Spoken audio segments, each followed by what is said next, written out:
coming at you today with a veve OMI update video. Guys, if you're new, welcome. If you're not, welcome back. I love y'all. I shouldn't have even said just like veve OMI update. It should have just been a metaverse life channel in general update. But I was looking at the, so if everyone could smash that like button, that would be super great. It's a free way to help support the channel. Again, love you guys. So when trying to figure out a thumbnail for this, I was talking about whether it's AI, whether it's metaverse. I think everyone that is here right now, the 11 of you, there'll be more in a few minutes. Again, nothing in life is guaranteed, so death and taxes, but I think that it's pretty much guaranteed that OMI is going to go to the moon. We don't know when. We don't know how much at first, but I think, especially because, I'll just say it now. I have close ties with a couple of people. A couple of people may or may not have close ties to the team, and I know where this is going. Not financial advice, not a financial advisor. I obviously, outside of the one time, meeting Alex, Noah, and Reese, and then Trevor for a little bit before he left. Just be able to try to see the heart and soul of the team, seeing their wants and seeing their needs. This is absolutely something that is going to work. I pretty much knew it last year. Like I knew that they had something. I knew that this is like, okay, this is very innovative and this is disruptive in a major way. But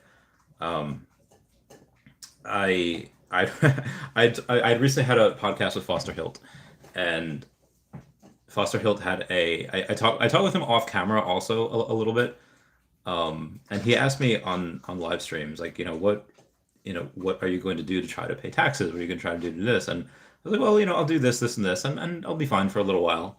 But and of course, there's a lot of tricks and there's a lot of ways that you can say, like, oh, hey, you can, if based on your bank account, which my bank account is nothing right now, you can go and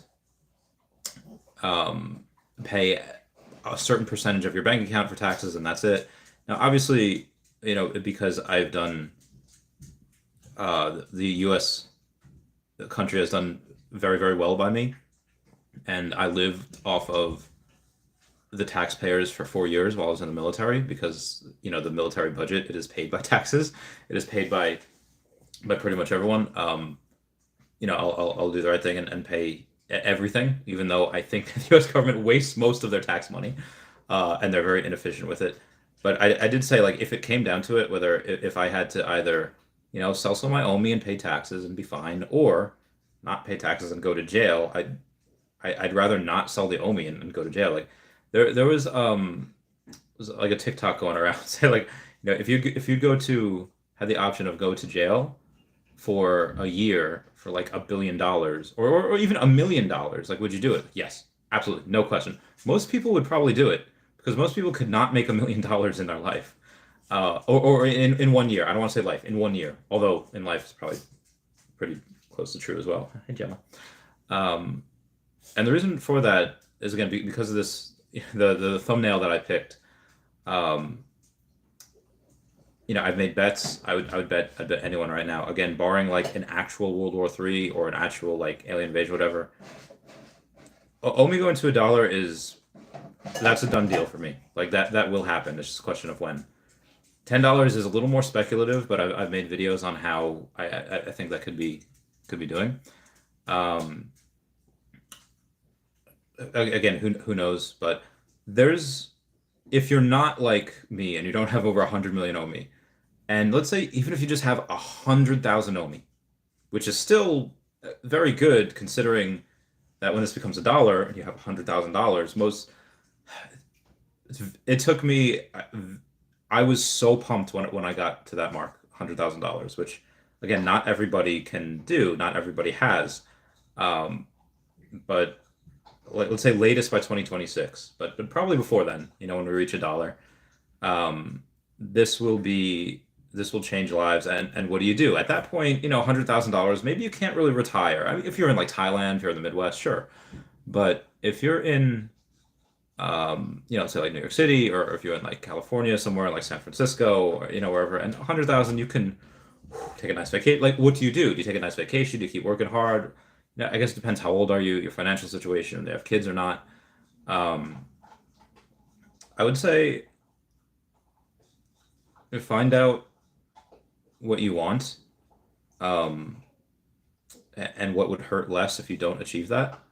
And then if you go on and you say, hey, I can live like this, I could live without this, determine what's the lowest you'd be willing to go and what the highest is. Like, hey, this is like, I don't want to have 6 cars. I don't want to have, like 7 cars, like one for every day of the week, just like the underwear. Um, but if you say like, well, I also don't want to not have no car. I don't want to be like eating peanut butter for like 8 days straight, somewhere in the middle. At $100,000, I would say take 10 or 20,000 of that and be like, okay, I can advance my lifestyle. I can prolong my life by eating healthy and do this and do that. And then, yeah, put the extra, 50, 60 grand to like other investments, and then live off the other thing, try, because I think in the future, after going over a lot of AI stuff, and a lot of technology stuff, that I don't know how long it'll take, but I mean, robots are already taking over. I mean, how many grocery stores are saving a lot of money by going and say like, oh, we don't need cashiers anymore.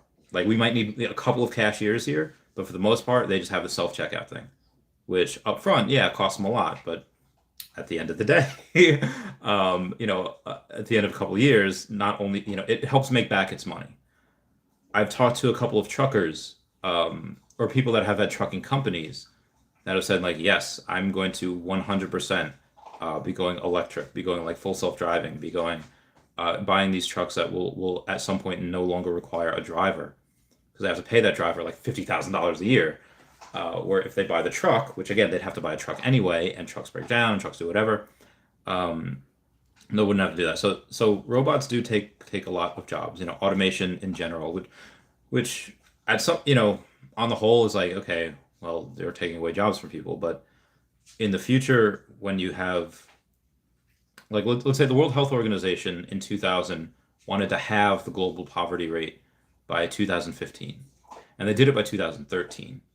Capitalism plays a really good role, plays a really good place in going and um, lifting all shit. Like, yes, there's a lot of disparity and there's a lot of political strife about the 1% gaining all the money, and that gap is widening. The 1% and everyone else, have that gap of money that is widening, but in that same breath, that rising tide raises all ships. I remember 30 years ago, even 20 years ago, being at my grandma's, who did not have air conditioning, who did not have cable, not have a cell phone, didn't have anything, had a TV that got channels 2, 4, 5, 7, 11, and 13.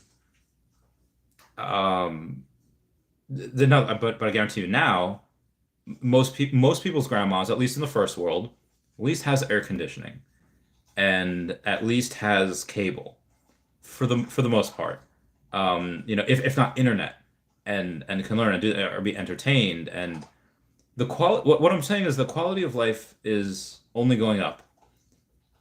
The even if you're, I would much rather be poor today in 2022 than be rich in 1980 or 1990, because I don't care who you are, how much money you have in 1985, you cannot entertain yourself or go and be challenged like you can today, even with the money. Like, maybe if you had that much money back, 30 years ago, you can go and be like, I want to go and play a grand champion in chess. Like, now it's just commonplace. Computer, play chess at level 10. Play, any type of game you could put it on like the hardest level. Challenge your mind, do whatever. And I know I'm kind of going on a rant about this. But what do you do with that money that you have? In what way, like for me, it's like, what way to best help the world? Because, I have a lot of money, but For everyone else, it's going to be different. So I've been drinking a lot of peanut butter whiskey, and I have been contemplating about this. So I really want to get everyone's opinions. What you think you should do with the money, what you think I should do with the money, what you think the best way to help the world is, other projects. I think we've seen some glimmer of hope with, like, let's say companies like HRO or Hero, that are doing things that, and Earth 2, that they're coming out and they're ahead of Akomi. Some companies, not including IP, but they are ahead of Akomi as far as like Earth 2, their metaverse is out. Their crypto will be listed on a major exchange, most likely in Q3. So not next quarter, Q2, but in Q3. Like major exchange, like Binance. They've already had a land sale. They already have game mechanics. They already have like an engine building thing. And something like HRO, their website and their app is already, you can trade. I've done trades before. I've done trade with someone for HRO. I sold my, like, traded by, Bane, that I was gifted, but I got it back. I got it gifted Bane, for a Superman.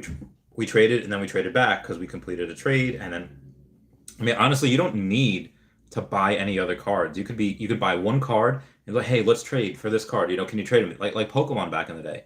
You didn't necessarily need to catch all 151 Pokemon to complete the Pokedex. You actually couldn't. You could only complete maybe like 100-ish Pokemon in each game, and you had to trade for the other one. So some of them, like I said, you didn't really necessarily need to catch. Like these cards in Hero, you don't need to buy them and get lucky. You can trade for them. Like, hey, can we just do a trade quick back and forth so we can complete part of our decks, we can complete part of our set, like the Pokedex. So I want to get to comments real quick and see what's going on. Oh wow, it's a lot. No Man MT says, Rip Steve, the great Irwin. Love that guy. Dyed my hair blonde and got an official Australia Zoo shirt. And yes, actually signed hat that he wore. Still have it. This was in middle school. He is the greatest of all time. He is the GOAT. I have loved him pretty much since the show was on. I was one of the weird people like that. Just like, oh my God, have you seen this? Like everyone else of my friends were talking about whatever they were talking about. They're talking about like Friends, they're talking about like video games, and I was like, hey, have you seen, like, this guy? This guy's awesome. He does really cool things. I was watching like Jack Hanna's Animal Adventures. I was watching like before school they had a program called like something at like the San Diego Zoo. Kids would do stuff, and I would, like, it was no mistake that my first job was at East Village Green Animal Hospital. um, I think that nature in general is a beautiful and barbaric ecosystem that I almost wish I was a part of. And part of humans can, to an extent, say like, okay, well, I'm going to, get a cabin, let's say like my girlfriend has in the Poconos, and be a part of nature. And that is beautiful. That is, oh, it's amazing. Like, so again, being like really a part of nature is like, no, I'm gonna live in the cabin in the middle of nowhere. I'm gonna hunt elk, and I'm gonna hunt, this, and I'm gonna like do whatever, like be like, I'm gonna have like markings around here so wolves know not to mess with me. Like, this is my den. I'm not saying that. I live a very, very a high class like country club version of that, where I can be in the woods and I can be in nature, but also sip a glass of whiskey and be like, okay, my cabin's right there. Town is like 30, like 30 minutes away if I wanted to drive. Um, but I think it's because, I cherish that part of life so much that I really want to protect it. And, again, like part of the reason why I love my girlfriend is that, I've told her for, several months now that, like, hey, I have this much OMI, and, well, like, this OMI will probably reach $1 one day. And even if I have only 100 million OMI at that time, which, I have a little bit more than that now, so that I'll probably give away, 90% to charity, if not more. And when most people tell their partners, hey, I'm going to give away $100 million or $90 million, most of them aren't just going to be cool with it. Most of them are just going to be like, yeah, you do that. But she believes in that vision. When I open up animal sanctuaries in the US, she said she would, again, she's a veterinarian, she would work for that and volunteer for that. I was like, wow, that'd be great. Yeah, probably couldn't ask for a better partner in that aspect. Um, so yeah, nomad with NFTs. I feel you 100%. Ryan Merrick says, I'm doing a charitable remainder trust with my first million. It will pay me an annually annuity that can about replace my yearly salary. Will give me about 5 years of high tax deductions as well. Yeah, so a lot of people have been going and setting up I think it's 501c3 or E3, something like that. Basically a charity thing, which I'll do in the future for probably a couple of things. One for like Madagascar, one for like US stuff. Actually, I do have life insurance right now with SGLI. No, that was in the military. AVAX. Hey, kitty. I got a little kitty next to me.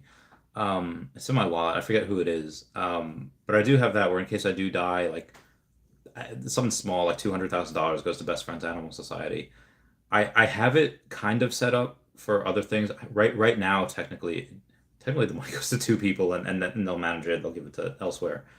Shout out to my friend Ty and Nicole that have that right now, and they'll get that. But they are instructed to wait until OMI reaches $1 or more before they start liquidating and before they start, sending it out places. So I thought that was interesting. Kitties. But yeah, Ryan, that's really good. Good for you. Mehdi says, what is the term moon in your opinion? I think, I think that depends. Because mooning, I mean, if you got in like 2019, like this already mooned, this 100x already. So you kind of put, oh my God, could you imagine just putting in $1,000, in 2019? We have $100,000 now, like a 0.003. Could you imagine putting $10,000 in? You have $1 million right now. That's so what people could have put in. So I put in about $500,000. So if you put in 1% of what I put in at $5 million at $5,000, you'd have $500,000 right now. You'd have more than me because OMI is 0.003 ish. So I have maybe like 300 something, 350,000, give or take. So for those people, it's already mooned. I mean, if you again, I come from classic investing with tech companies. So I mean, if you were only investing, like let's say in like the S&P 500, or if you like the SPY or the VOO, or even if you invest in like Berkshire Hathaway, which is like $300,000 per share, that doesn't grow like 20% a year, 50% a year. That doesn't happen. It Most things grow at like 9 to 11% a year, and most traders cannot beat the S&P 500, or at least in stocks before these growth stocks like FANG, Facebook, Apple, Amazon, Netflix, Google. Tesla should definitely be in there. It's not, but it should be. Ooh, excuse me. Most traders could not beat the S&P 500 on a consistent basis, year over year over year over year. And so mooning to those people, like, oh, 50% in a year to the moon, that's what happened. And obviously we know 50%, we've done that in a day. We've done that in like 12 hours. Crypto in general, it happens. So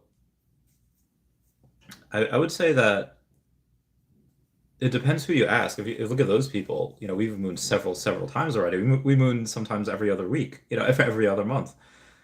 But for people that are only invested in crypto, that never really invested in stocks, and think like, oh, all right, grew by 50%, good day, good day. They give it that golf clap. 50% is really nothing.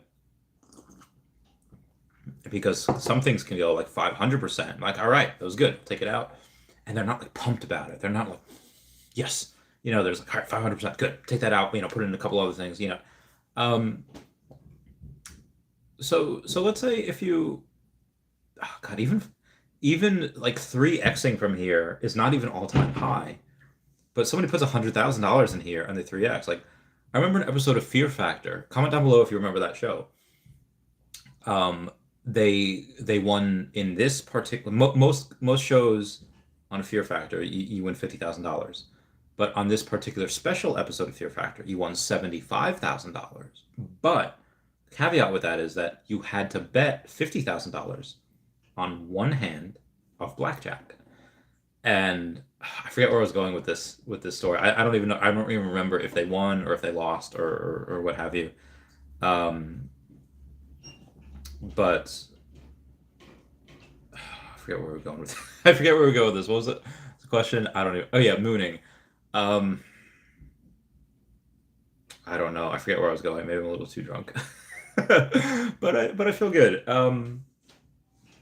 Yeah, people that are invested in crypto, you know, 3xing is still pretty good. Going from 100,000 to 300,000 is like, hey, you made more than most people did in the world in 1 year, in one transaction, in one bet. My friend's Arya Investments, a while ago had done a long contract on Bitcoin. He got to sell it yesterday, I think, and made like $10,000. So, make $10,000 in one transaction is a lot because the 1% in the US is so much different than the 1% in the world. 1% in the US is like 400 something thousand dollars, per year. But 1% in the world is like $34,000. 30 like if you make $34,000 a year, you're in the 1% in the world. That is nuts. That is absolutely nuts. You think that is like, oh, that's poor. That's like poverty line in America, but it's actually 1% in the world. So yeah, that's what I say about that. Maddie says, "Oh, I just read that." Amira Atia says, "How are you feeling, Randy?" Um, I feel pretty good. Um, I've been really trying to focus really the last hour or two. It's like that meme that says, how you studied, how did you do so well? Like when did you become a, expert in astrophysics? And Tony Stark was like, last night. um, I've been focusing on AI like the past hour or two, and I really think that at first I was afraid, I was petrified. No, so something that has kept me up at night in the past is the singularity. Is to the point where AI goes and they don't need us and they can continue to grow.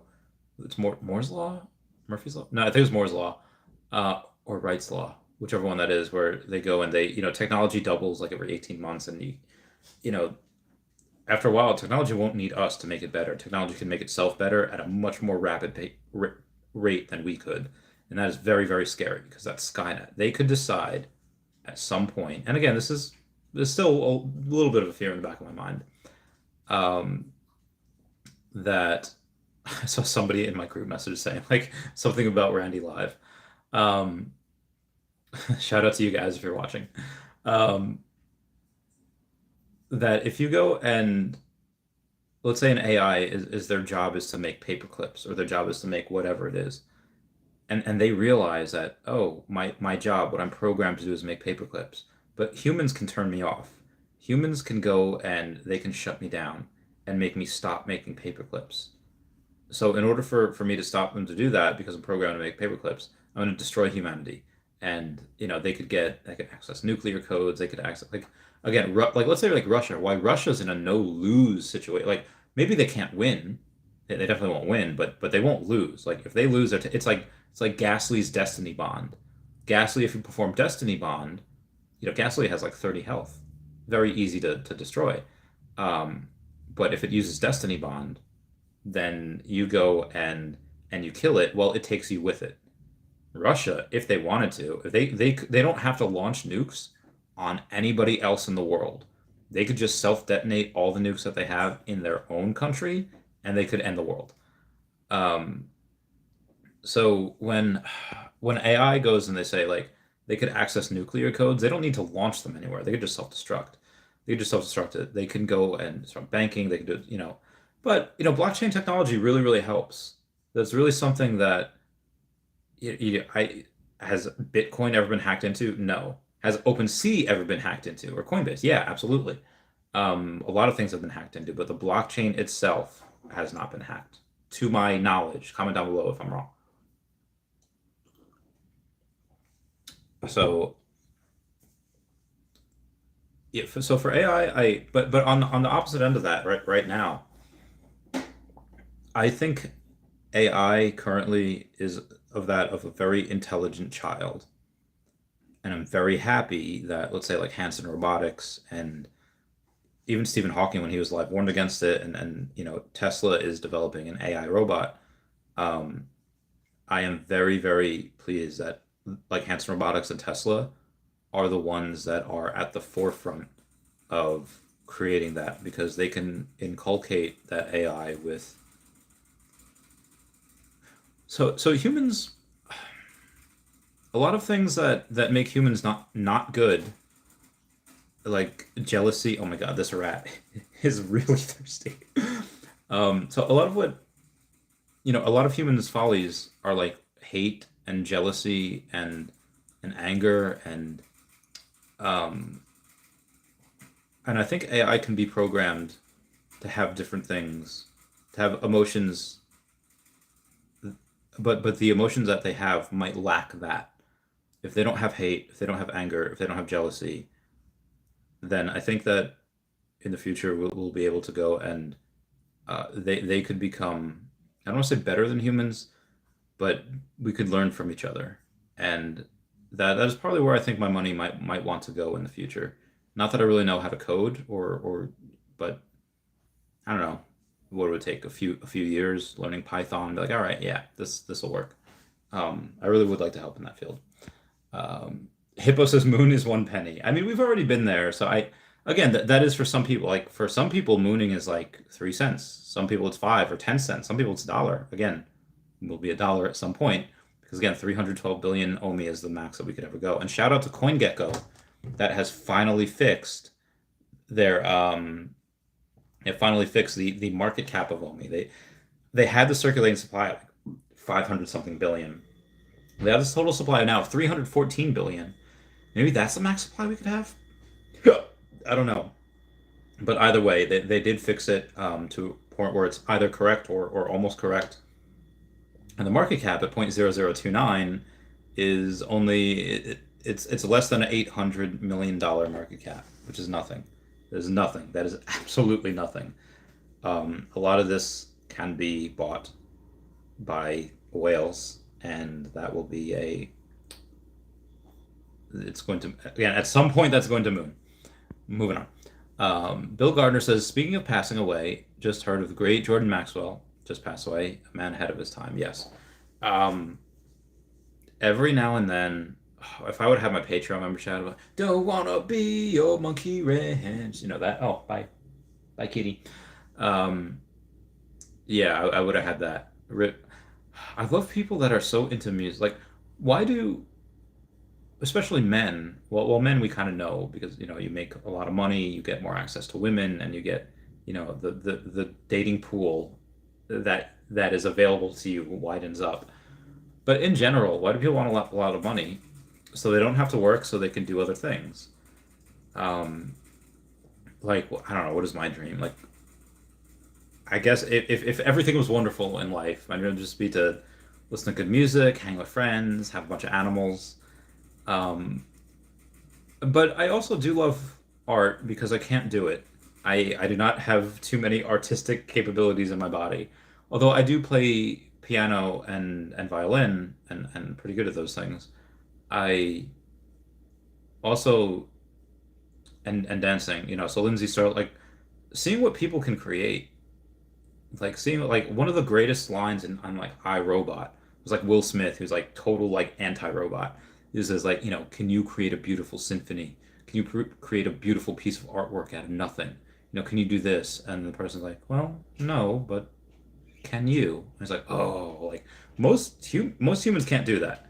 Um, like even me, like most of my, outside of times when I'm like inebriated or on Lucy in the Sky with when I'm traveling with my friend Lucy, most of what is in my head is not an original thought. Because I just interpret the data. Um, but I've never composed a piece of music. I even like creating games. I've never like created a game or like or if I have, it's the level's been like stupid. On like Super Smash Brothers or whatever. But other people that can create music, that can write good. I do write. That's a good point. But um, I'm also very curious about other people. Um, so when people like Jordan Maxwell pass away, when other That means no more other music can help be created from that person. That's very sad. So moving on here. Diogo Pereira has given me a heart. Well, thank you so much. I'm finally at the point of the video where where like the comments on time started rolling in. I'm about a half hour into it right now. Half hour behind comments. Noah with NFTs has been sniping comics for an hour tonight. Yo, there's been a lot of comics that have been going under retail, which in general, comics, I mean, maybe some comics go under retail, but um, even like first appearances of things that are not in. So, regardless of what happens in the physical world, people are just people that don't know anything about comics, which might include me. I'm only intimate with really a couple of runs, whether it be Jonathan Hickman stuff, whether it be like Hitmonkey or Civil War or Secret Wars, what have you, or any of like the random Deadpool stuff, Captain America, Wolverine, what have you. Um, there's really not a ton. Like again, I'd go to like Sleep in Comics or Comics and Crypto and be like, oh yeah, go to them. They're the best. Um, I would say that a lot of other people that come in here, they might just be like, oh, they might know from a collecting perspective that first edition and first appearances are like, oh, those are boss, those are beast.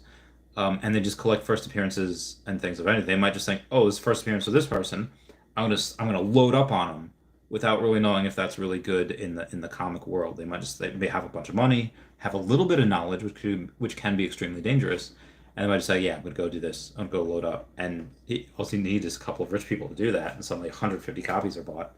Redonkulous. Bill Gardner says, what is everyone's thoughts on the collectibles not selling out today? I got the drop a half hour later. Somebody got the actual drop like I think it was veve Vibes got it like 150 minutes later, which is like 2.5 hours later they got the drop. It's like got the rebound. It was nuts. Um, I think that with people with I would hope, and I'll let you know the reason behind this hope, that we have more and more and more drops that don't sell out. I hope that we have that because that forces them to do a little bit of marketing. Now, I know that contradicts what I've said in the past. Oh, we don't have to spend any of our budget, which is true. Part of what I love about veve and Akomi is that they don't spend any of their like they spend such a minute amount of their budget on marketing that it's like, oh my God, this is insane. This is the just like Tesla that they don't have while all other crypto and NFT projects are doing marketing, veve does not have to do it because of the product that they have. It sells itself. The more veve digital collectibles that veve digital collectibles sell, the more veve digital collectibles that veve digital collectibles sell because it's a whole thing.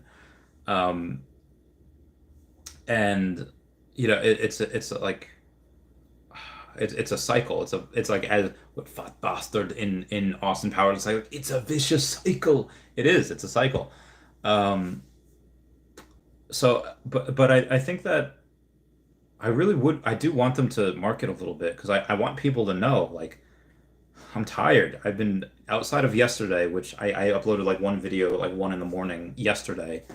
I didn't have a I kind of took a rest day. I went and so I went running and like in the morning I went running and like I tripped like so I tripped. I fell on my sides. I have cut on my knee, on my hip, on my elbow, on some of my right hand and some of my left hand. I was like, all right, it's probably not going to be a good idea if I go and hit the bag today. It's really going to hurt my hands. So I went and visited my friend Mark and Lauren. I went and visited my friend Tina, my friend Nick, Megan, Jen, Michael, and Christian. They were all in one place. My friend John and his brother Jimmy in one place. And I forget where I was going with this. I haven't gotten like a day off in a while. So and I'm doing my best to try to grow the hobby and try to do this, but it would be so much easier. Again, I don't have to do this. Like I do this because I want to, because eventually, if I get a big enough audience and I say, hey, I'm launching a charity, then I can go and monetize that and suddenly raise $100,000 like it's nothing for charity. But for my own health, for my own wealth, I don't have to do this. I could I could have not done this for the past year and be absolutely fine. OMI would have gone as much as high as it would have anyway. Um, I would have done other stuff. I wish that they would do marketing so that us YouTubers would not have to. That would be my goal. That would help us. But again, these guys, these people at Akomi and veve, working 80, 90, 100 plus hour weeks. And what am I doing? I'm just sitting and talking into a camera. So both sides of it. What we got here? Linda Murphy says, love the shirt. Oh my God. So Babette ate oatmeal. This is from Gilmore Girls. And Gilmore Girls is probably one of my favorite shows. I've watched every episode probably about 6, 8 times. Some episodes even longer. Like Chavez, that sounds like a really long time. Well, the show has been out for like 20 something years. It started in like 2000. And actually, I might rewatch it one more time because in the show that started in 2000, when I was a youngin', it involves a mother she's 32, a daughter that's 16, and she had her daughter at 16. If you can do math. Actually, the daughter starts out as 15. She has her 16th birthday, like 3 months into it. And when I was younger, I kind of identified with the daughter, and now that I am almost the age that the mother was at when the show started, God, that's insane. It's like watching Friends and realize, Friends, everyone watched that one. Like everyone, like, so the big shows that everyone watched over the years was like MASH and Frasier and Seinfeld and Friends, and especially Friends, because there were a bunch of 20-somethings that were living in like New York, and then you start, you're older, you were so young, and then you were like, okay, you're about the same age as them, now you're older than them, and now like you're older than when they were in the later series, like it's hard. It's really, oh God, life is so short. Life is so incredibly short. You have this part of me, there's this one, like one Russian billionaire, they created what's called like the 2045 project, where their goal is to have the ability to download your consciousness into like an AI. Bless you. Your girlfriend sneezed. I would hope that I could do that at some point. I think that'd be fun. So yeah, Melinda, love this. It's one episode where Kirk makes shirts and it says like Babette made oatmeal, or Babette ate oatmeal. There's one that says like where we got into Yale, stuff like that. Bill Gardner says, first drop I got this year. Get it, brother. Good for you, mate. You got it. Let me know. Comment down below what you got. Ryan Marks is at Bill Gardner. I got the sold out message 1 sec after that. Really? Oh my God, damn. Ooh, excuse me, Mom. Yo, Steph. Yo, what up, Steph? Girl, what up, girl? She says, hello, sir. Lovely to see you this evening. Lovely to see you too, Steph. I love you, fam. I hope you're doing well. Yo, Steph has gotten me to say, like, yes, we were going to go, how people would go amiibo hunting back in the day, how people would go and say, yeah, we're going to go to like Toys R Us, we're going to go to Target, Sears, whatever, to go find Nintendo amiibos. Me and Yo Steph are going to go when Hero decides to give out their boxes to like Walmart and Kmart. I don't even know if Kmart's a thing anymore. And Target, and we're going to go Hero card shopping. We're going to go try to find the boxes, we're going to buy them, and this is going to be really fun. We'll go to different malls. And Vivi Fam Bam says, what's up, Randy? Haven't been on YouTube much. Hope you're doing well. Only Will Moon. Wish it was soon rather than later, but no doubt it will. So yeah, I hope you've been well too. Vivi Fam Bam is someone I met at DesignerCon. I can't wait to meet other people at the next DesignerCon. It's going to be super fantastic. I can't wait. I hope you're doing well too. Yeah, Omi will definitely moon. I know you wish it was sooner. Part of me, it would really give me a little breathing room if Omi could moon. I could sell a little bit, pay some taxes, and then pay for the party and do other things.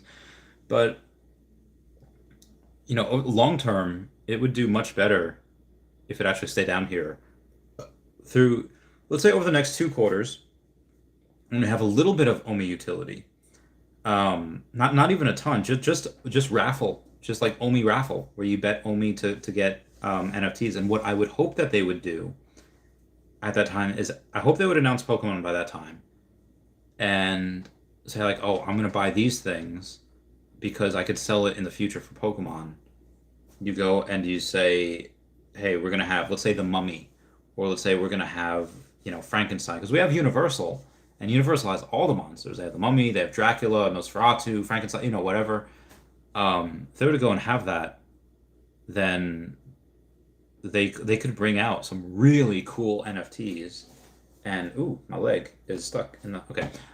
They could have some really cool NFTs, and people would pay for them. I would pay an extra $50 worth of OMI to secure my secret rare mummy drop, or Emotep, or Brendan Fraser, Evie. Oh, they're so cute. I love Evie. She was amazing.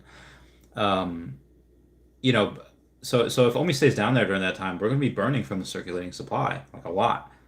Now, obviously, OMI will go up in the future, and most likely it will go up sooner because long term that is not good for us, but we'll see. Michael Guzelian says, hi, Randy. Do you think veve's reputation is starting to wane since their urgency on crypto side is non existent? So I'm not going to read the rest of that statement until I answer the first statement. So veve's reputation is starting to wane. No, so veve's reputation, I get, is at an all time high. Is at a 100,000% all time high. And I can tell you that you don't know. You're not ready. But you said that the crypto side is non-existent. So they said in their last video that they put out that the video said that the OMI utility will begin to develop in Q2. And what they mean by that is that they're going to start making the queue, or so that the drops are no longer going to be like, that. It's going to be half of, fast finger tap, and then half, okay, waiting in line, waiting in the queue, that type of deal. And when that comes out, it's going to be half and half. And then when the web app comes out in Q2, they're only going to have the queue. They're only going to have the wait list, where an hour before the drop, you're going to get in line. They're going to give you a number.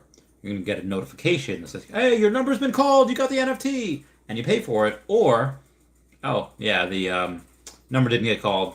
Ribbon pasta. You didn't get the NFT. And when they have that, they're going to have the OMI raffle. They're going to be able to say, like, to guarantee yourself to get the NFT, you bet a certain amount of OMI. So that is OMI utility. That will definitely help. And they will, like I said, they also said, we know which exchanges you want, and it's coming, but it's going to have to wait. They have to get OMI utility first, which is this.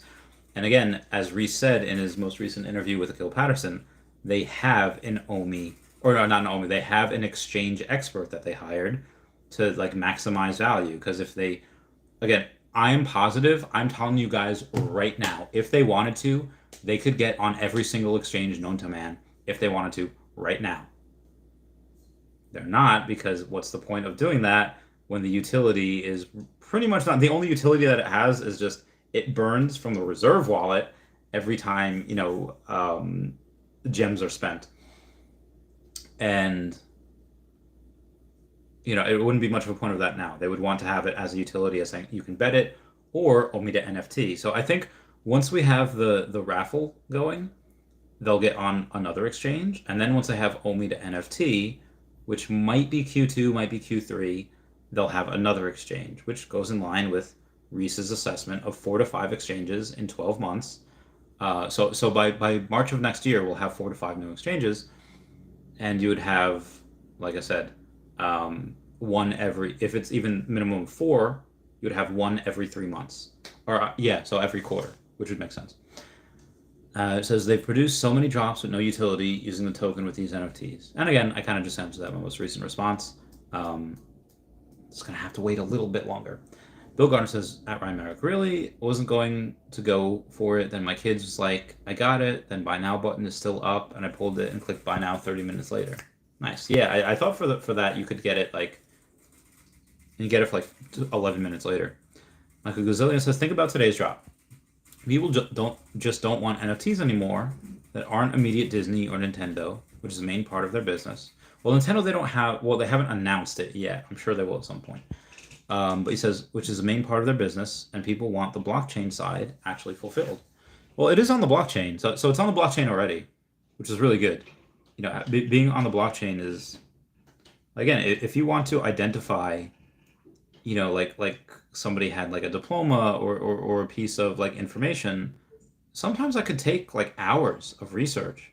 But on the blockchain, it takes seconds or minutes. It takes very, very small. So being on the blockchain is very, very good. And again, most people don't, most people aren't invested in crypto. So like what, 4% of people are invested in NFTs? Super early, super early. But that being said, yeah, you're right. This was from a artist that wasn't really known, and it's from an artist that, you know, if people have decided, as much crap as I give the OMI audience for being immature and not really, you know, seasoned investors, they are changing. They are evolving to that, like saying that, oh, just because it's an NFT, which most of the world will think, most of the world actually probably doesn't know or like or care about NFTs, but a lot of the people that are just getting into NFTs saying like, oh, it's an NFT, that's gonna be good, it's gonna be great, it's an NFT, it's perfect, you know, like that's their whole selling point. Like it's an NFT. Like obviously most of us here know that I can make an NFT out of this fork. Doesn't mean that it's worth anything. Doesn't mean that it's valuable. Oh, the first ever Chinese food NFT is made. Like it doesn't, you know, it doesn't matter. You know, so we all know that here, but but again, that's because we're engrossed in the NFT world. But a lot of other people won't. Again, we haven't done any marketing. So when you say that people don't just want NFTs anymore that aren't immediate Disney or etc., in here, you are correct. But out in the real world, and most of the world, no, that is actually incorrect. So I understand what you're saying, but most of the world, again, they'll just say NFT. Oh, good. I even have some friends that are not invested in veve because they don't have that MTL yet, that have a lot of money, that are invested in a lot of other projects. And I'm not gonna lie, most other projects, even ones that I've had on my stream, go look at the Randy Chavez podcast playlist. It is, they will not survive. Mm-hmm. Or they will survive and like barely be hanging on. Most NFT projects will not work, mostly because of IP. You know, like even me, if I decided to say like even keep covering Akomi and try to like really, it's so hard. The only ones that I've really seen so far that I've known from this project is like the fiches made by Brockbook Blockchain, our favorite bread cat, and maybe like I think other people have covered like Terra Virtua and Illuvium. Those are like the only other ones that I've known so far. And again, obviously, you know, Recur will survive. Obviously, HRO will survive, and maybe like Quid or maybe, you know, whoever. But yeah, most people and most companies, they will not survive. But we will. And again, we've done this with no marketing, so I understand what you're saying. Like people don't want. You're right. Our audience that we have is not going to want something like this. Again, a lot of people will. If you just have some people are just going to collect the set, like just for the MCP points. They're going to collect it just for the flex. So like, oh, I got this set. I got, you know, just for how many sets. It's probably going to be a cheap set. Let's take a look at it right now.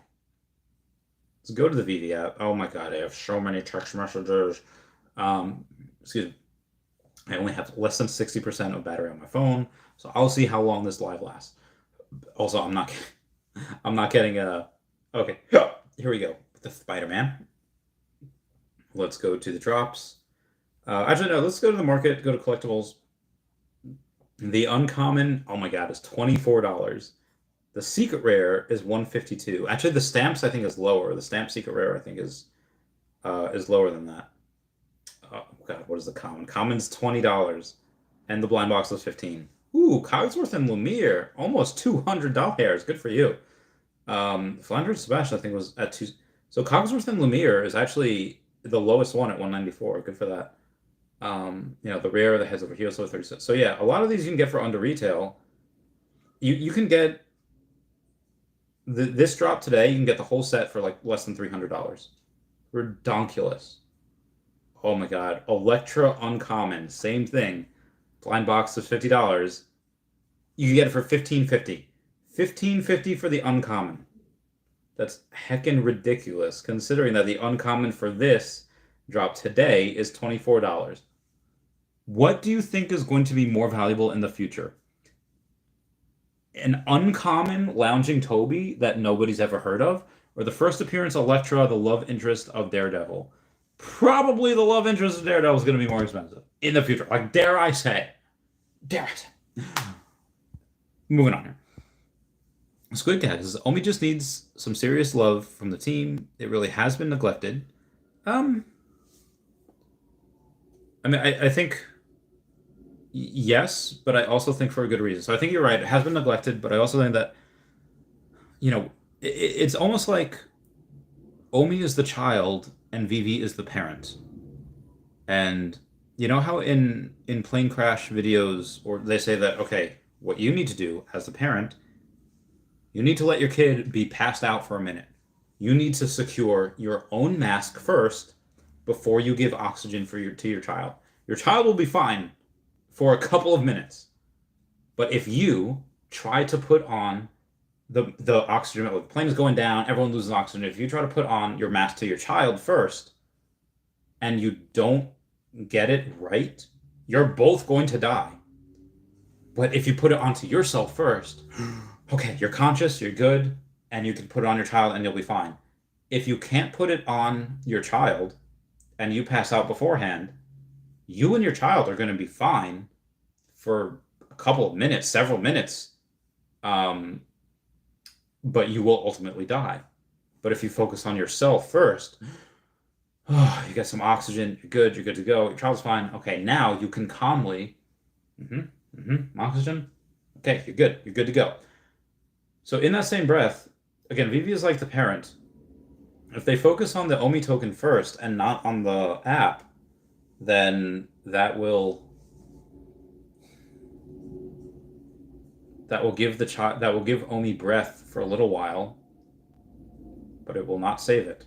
What will save it is saving the life of the VV app, which of course is thriving. VV company has made grossed $100 million last year. They signed a $50 million deal with Art Singh, known as Art Patron on Instagram. How do you sign a $50 million deal with someone when you only grossed $100 million last year? And they did that in August of last year, meaning that they're expecting to make that. Again, David Yu said grossing no less than $1 billion this year. I think he's wildly undervaluing himself, and they will make a lot more. Take care of the app first. The token will follow. Remember that episode of Sex and the City where Sam tries to go and, or I'm sorry, Samantha tries to go and, that'd make a good movie. Sam from iCarly is the daughter of Samantha from, anyway, when she goes and she says, she takes on this one guy as like a modeling agent, and he goes, Samantha, listen, I'm tired. Like, nothing is happening. All I'm doing is I'm getting, like, because he did it to get girls. He got this modeling contract to get girls. And he's like, all I'm doing is, like, suddenly it's just only gay people want to come after me. And I'm not into that. I want to be with girls. And she says, hold on. First come the gays, and then come the girls. And then he was on, like, a park bench thing, and then all the girls like, oh my God, you're on the park bench. Ah! And he's like, oh, I love this now. That's what it is. Omi is the agent. Omi is the actor. Vivi is the agent. You have to take care of the agent first. You have to make sure the agent has connections. Again, what does an agent do? They have connections to producers. They have connections to the people that make the films. They have connections to funding. The character, the agent, the client is just the talent. Omi is just the one that's going to moon. So you have to take care of Vivi first, which they have, which have connections with Disney and Marvel and DC. They are very well connected, and now they can start to make sure that Omi is taken care of, which they are right now. which is actually a buy signal. The catalysts are still coming, so it's inexpensive right now. It is 100% inexpensive. Mm-hmm. And Justin says, "Oof, big boy on campus." A little, yeah, a fun boy on campus. No one NFT says, "Yup."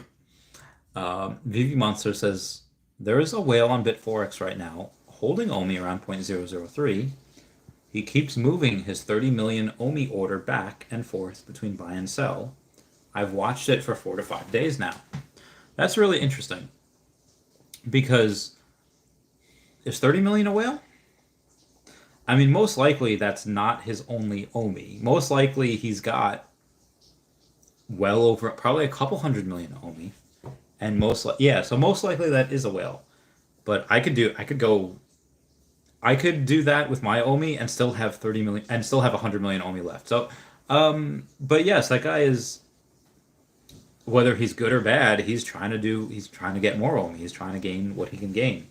But yeah, there are people like that. There are people that can go and, whether for good or evil, manipulate the price. You have to remember that even I'm sperm of the sperm whale. There are other whales like Dr. Profit, Ray Fixie, other people that are worth 8, maybe even 9 figures that can go and dwarf me. So also, everyone, if y'all can smash that like button, that'd be great. I have a lot more people now than I did before. Smash that like button. Really a free way to help support the channel. Moving on here. No matter what NFTs is, I'm trying to move to Bali and live cheap in paradise. I wish you luck.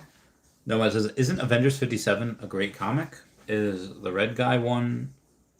Thoughts, Randy? Should I sell Golden Moments and YOLO?" Oh, okay. Well, all right. So I know there's a Tales of Suspense number 57, which I think is good because I think that's the first appearance of Hawkeye.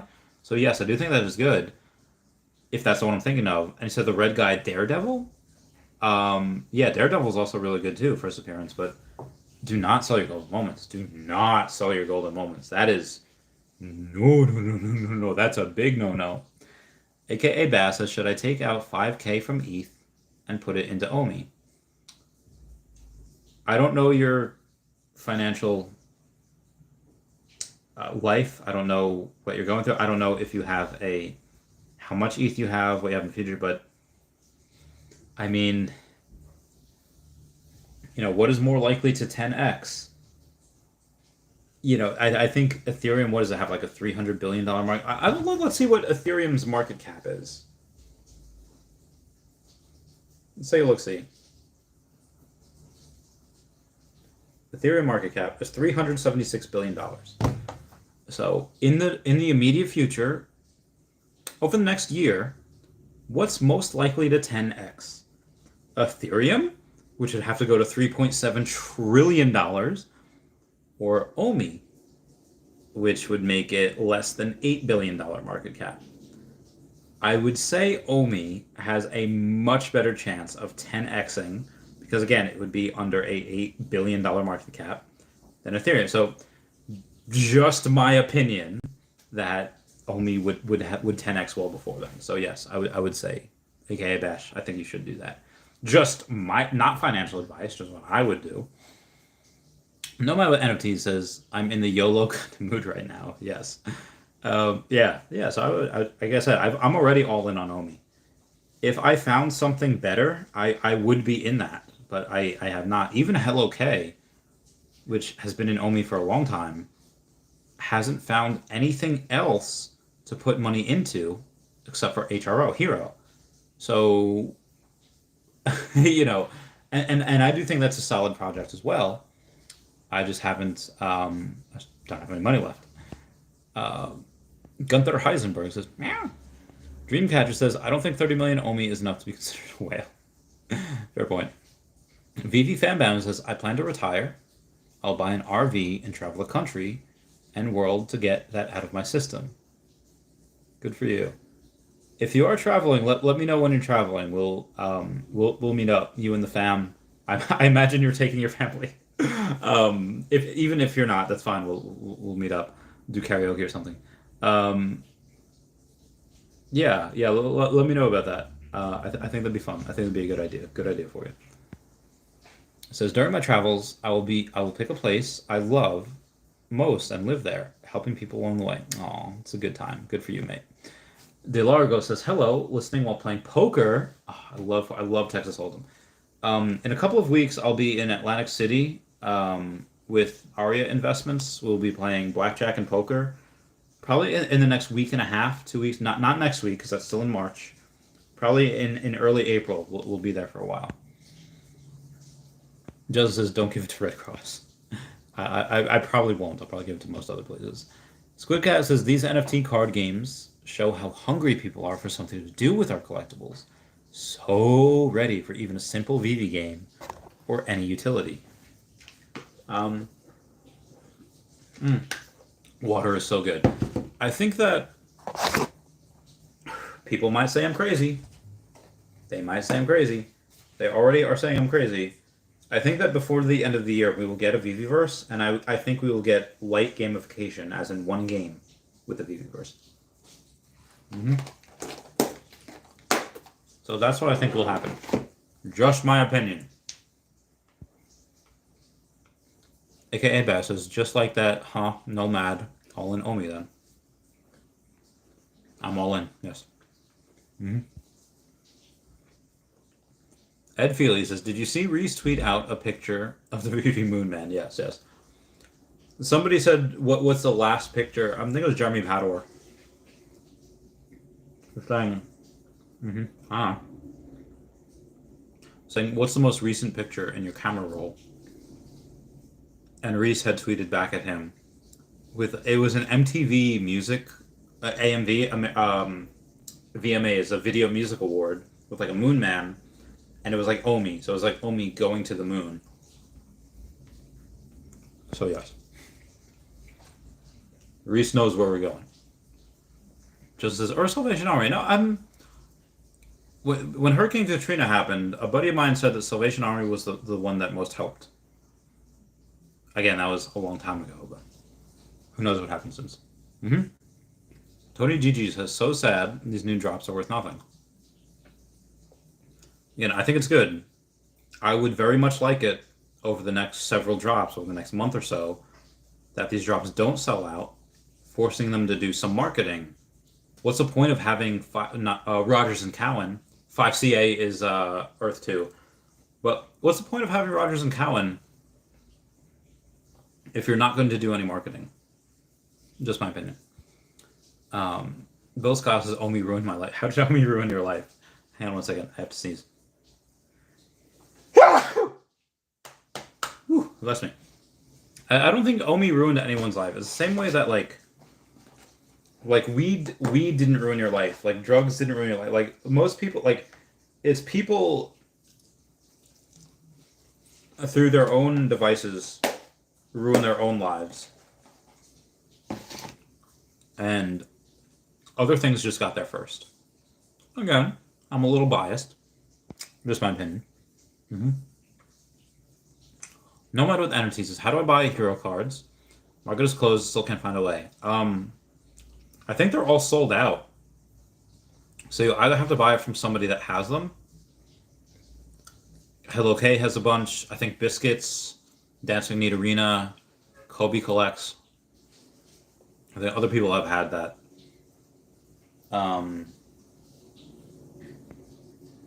You can maybe buy it from them. Or you'd have to wait until they're in Amazon, Target, that type of deal. Just my opinion.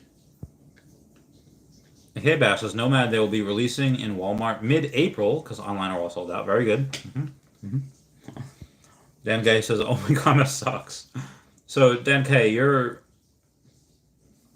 looking at the chart for the past year, and you don't know what's coming, then yes, you're like, oh, OMI is not doing good. It's lower now than it was a year ago. I mean, look at the licenses it has. Look at how much the company's worth. Not the OMI coin, how much the veve company is worth, which is multi-billion with a B, as in Bravo, dollar company valuation. And you can safely assume that the market cap of OMI does not match the market cap of the company. And you will realize that the OMI coin is incredibly undervalued right now, not including all the catalysts that are about to come out along with it. I think you should take a day where you're not busy and follow the breadcrumbs that lead you to seeing where OMI is right now and where OMI will be 6 months from now. Just says they'll be on the kids aisle. I forget what that's in reference to. Squidcat says 10-cent OMI is like 30x from here. I see a realistic scenario for that happening in one day with a Coinbase or Binance listing, most from non-veve crypto people. That's a fair point. I think that, which it might happen this year, but probably next year, a Coinbase or Binance listing. Don't forget that they will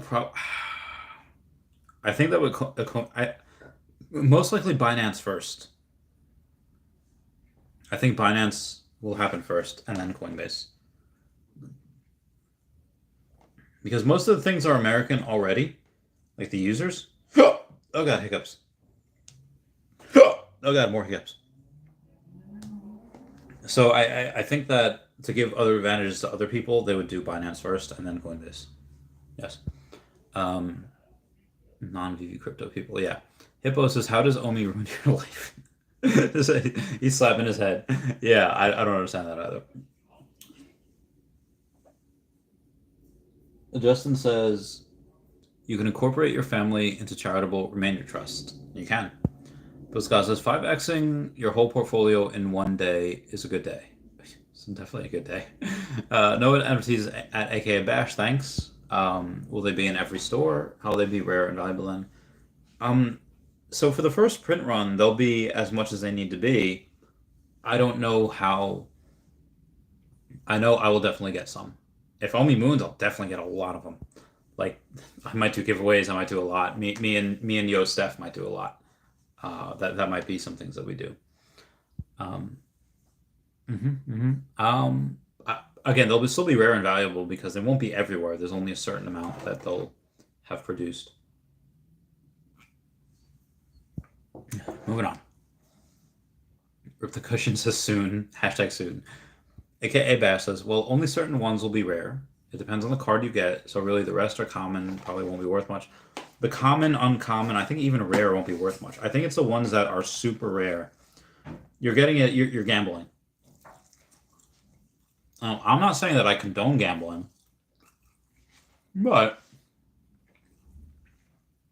when it comes out to be like 70 cents per NFT, not a bad deal when you're buying a booster box or a pack or whatever. Now, most likely everyone that gets one, most likely none of them will get.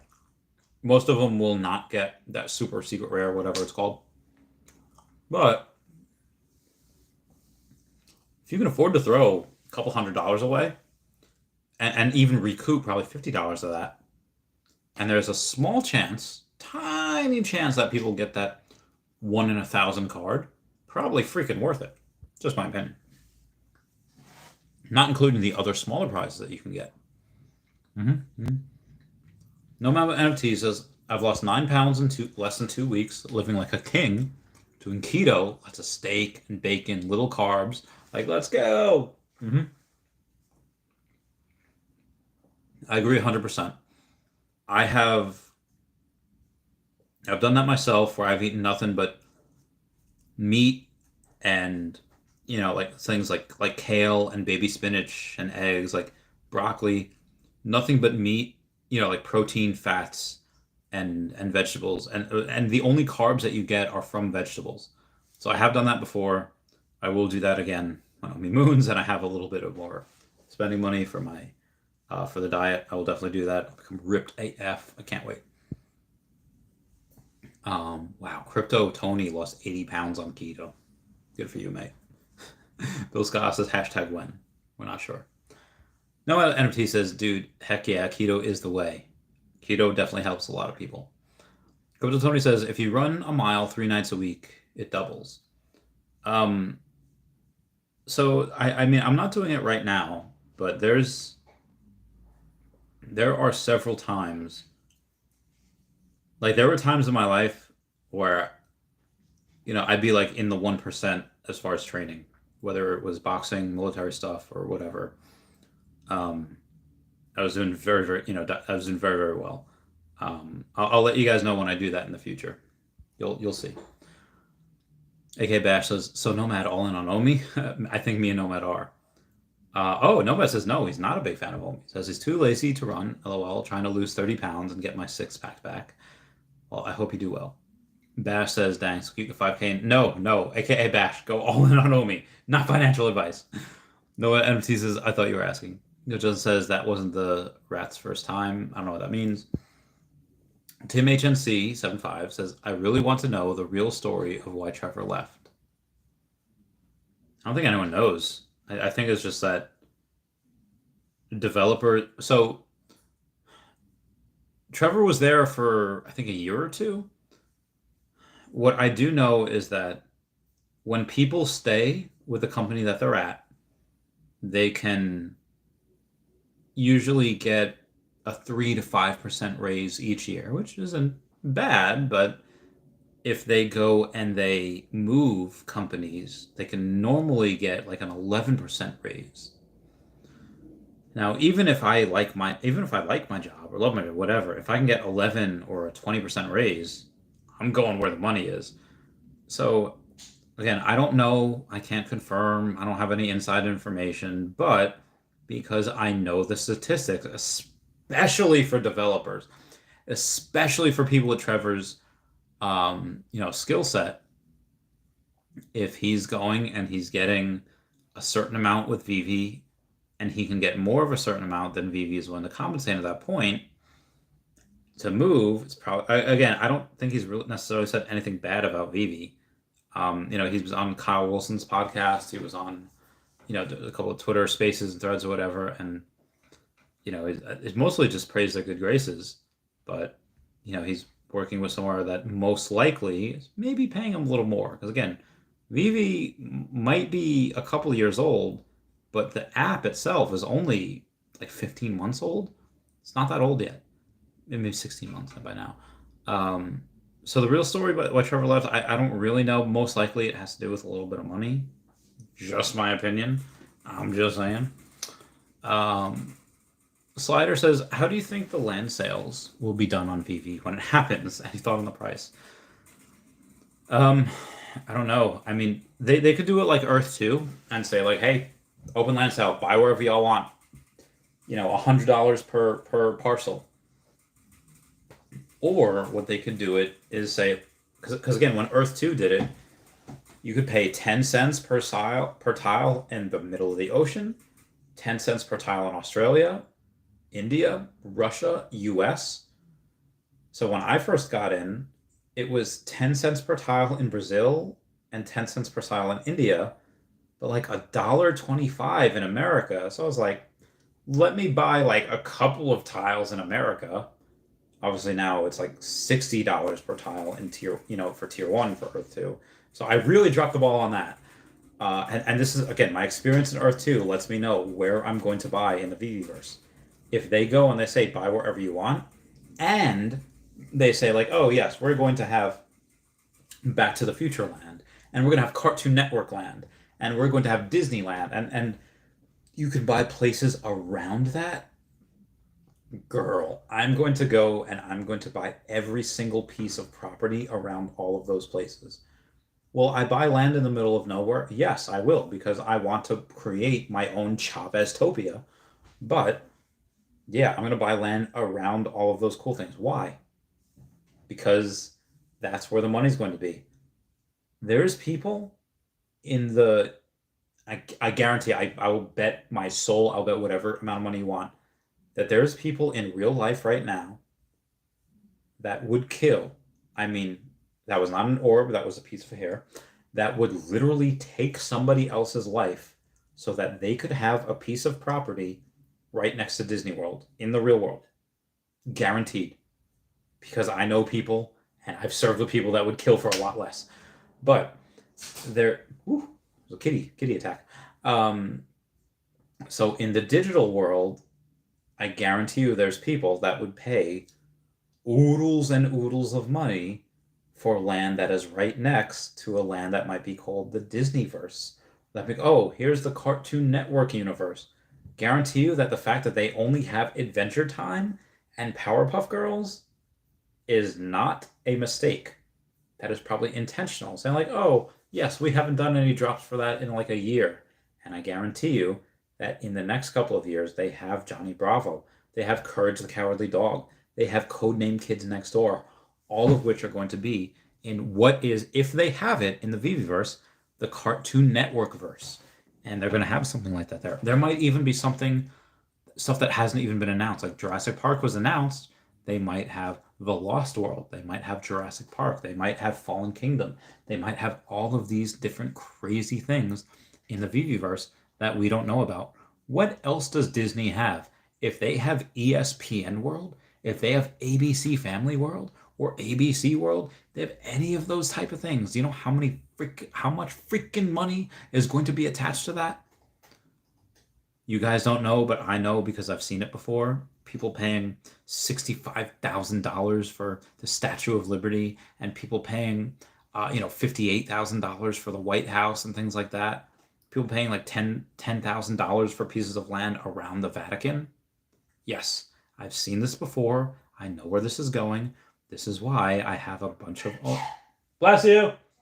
This is Daniel's so cute. This is why I have a bunch of OMI in the veve app, so I can go and stake it, so I can have first crack at land if they give you that. So yeah, land sale, the price, I don't know, $100, $500.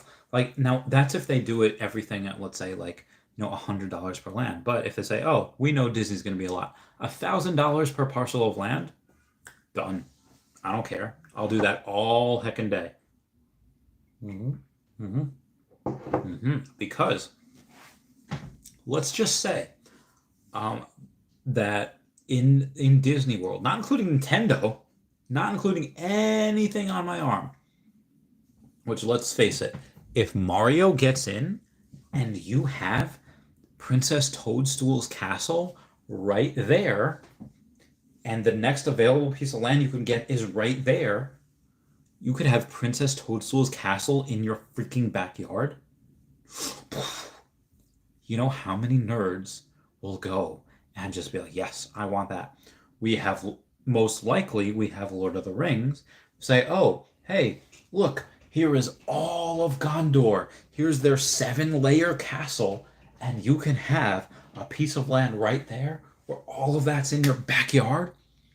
You think that won't go for tens of thousands, not hundreds of thousands of dollars? You're freaking insane. If you think you can't rent that out for parties, you have lost your goddamn mind. So, what is it, land sales? They could have $1,000 per piece, $5,000 per piece. People will pay it. What's up, Shane? How's it going? No, it says you have a ray. You have a rat. Oh, well, Danielle has a rat. I don't have a rat. Danielle does. Moving on here. Darth Chaos is so sad to hear about Taylor Hawkins. Yes, bad times for that. Tim HNC says, what if you had to go to jail for 10 years, but when you got out, OMI was worth $1 or more? Would you do it? No, because OMI will be worth $1 in less than 10 years. OMI will be worth $1 in less than 5 years. So no, I would not do that for 10 years, because it will be worth that eventually in half the time. SWFL Resale says, Bitcoin had a hack where you could get free Bitcoin a while back. Can you link that to me? Send it to me on Twitter. Justin says, Randy, you on Lucy? No, I'm just really drunk. Shane says, LOL. Justin says, thoughts on Toby, please. Toby who? Toby Maguire? Let me know. Bill Gardner says, to me, it tells me that bots are running scared for not being able to trade gems. Yeah, bots are trash. Alex M says, let's enjoy this moment here right now together. Oh, God, what's that one song with Kesha and Pitbull? Kesha, Pitbull, and it's not Timber. One day when... Oh, God, I misspelt one. Oh, hi, kitty. Oh, my God. Hello. Hello, Leo. One day when the light... When... No, it's not sky is falling. One day when the... Is it... No. Why am I on here? On shopping? Oh, hello, baby. Kesha. I think it's Feel This Moment. Let's see what it's at. Yes, Feel This Moment is Pitbull. So I'm going to put Feel This Moment lyrics. I'm pretty sure it's Kesha that does it with him. Can I not get the lyrics? This is really... Okay. It's Christina Aguilera. It's not Kesha. One day when my light is glowing, I'll be in my castle golden. But until the gates are open, I just wanna feel this moment. Oh. Ivan Anderson says, do you still invest in Earth 2? Yes, every week. I was trying to get into it, but it seems kind of complex. So link down below to the game, link down below to my referral code where you get, I think, 5% back for being able to go and, like if you spend $100, you get $5 back. And then link down below to my mega city called Chavez. Totally buy in there. It's going to be one of the greatest cities in Earth 2 because I'm head of it. I have the most subscribers out of anybody else, any other content creator that has a mega city in Earth 2. So yes, that will be the best. Moving on. The Tony GG, what's going on, says, it was not rebound. It's simply nobody wanted these market reflex with this almost entire set selling under drop price. Yeah, I think the ultra rare and secret rare are the only ones that are not going below the drop price. They're the only ones that are above it, which again, I don't know about this dude. I don't know who he is, so I didn't get it. And J-Dog says, true, life is short. That's why you got to go big on projects you believe in. The biggest thing Moon will give me is presence with those I care about. Oh, cheers, mate. I feel you. X-Force says, Randy, what's poppin', my boy? We finna go to Sizzle after we moon. Let's go. So is that a strip club? Is that a steakhouse? What do you think? What do you think, baby? Come here. Leo.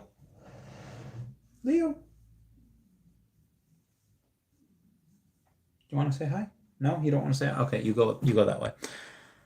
AKA Bash says, you think it's a buy time right now for OMI or can I still wait it out so I can get my bag up? Listen, AKA Bash, we were at 0.0084 like 5 different times.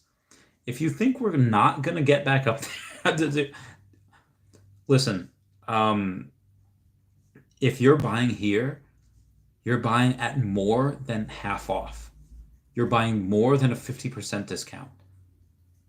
I would, like, if anyone that I love says, hey, we dropped more than 50%. You think I should buy here? And they're legitimately questioning if they think that would be a good return in the future. I would fight them. I'd be like, you are so... No, I'm not even going to say it. Yes. Again, anything can happen. We can get cut in half. We can go to 0. We can go to 3-0. Anything can happen, and you could lose all your money. But do you really think that this project is going to go to 0 and lose their money?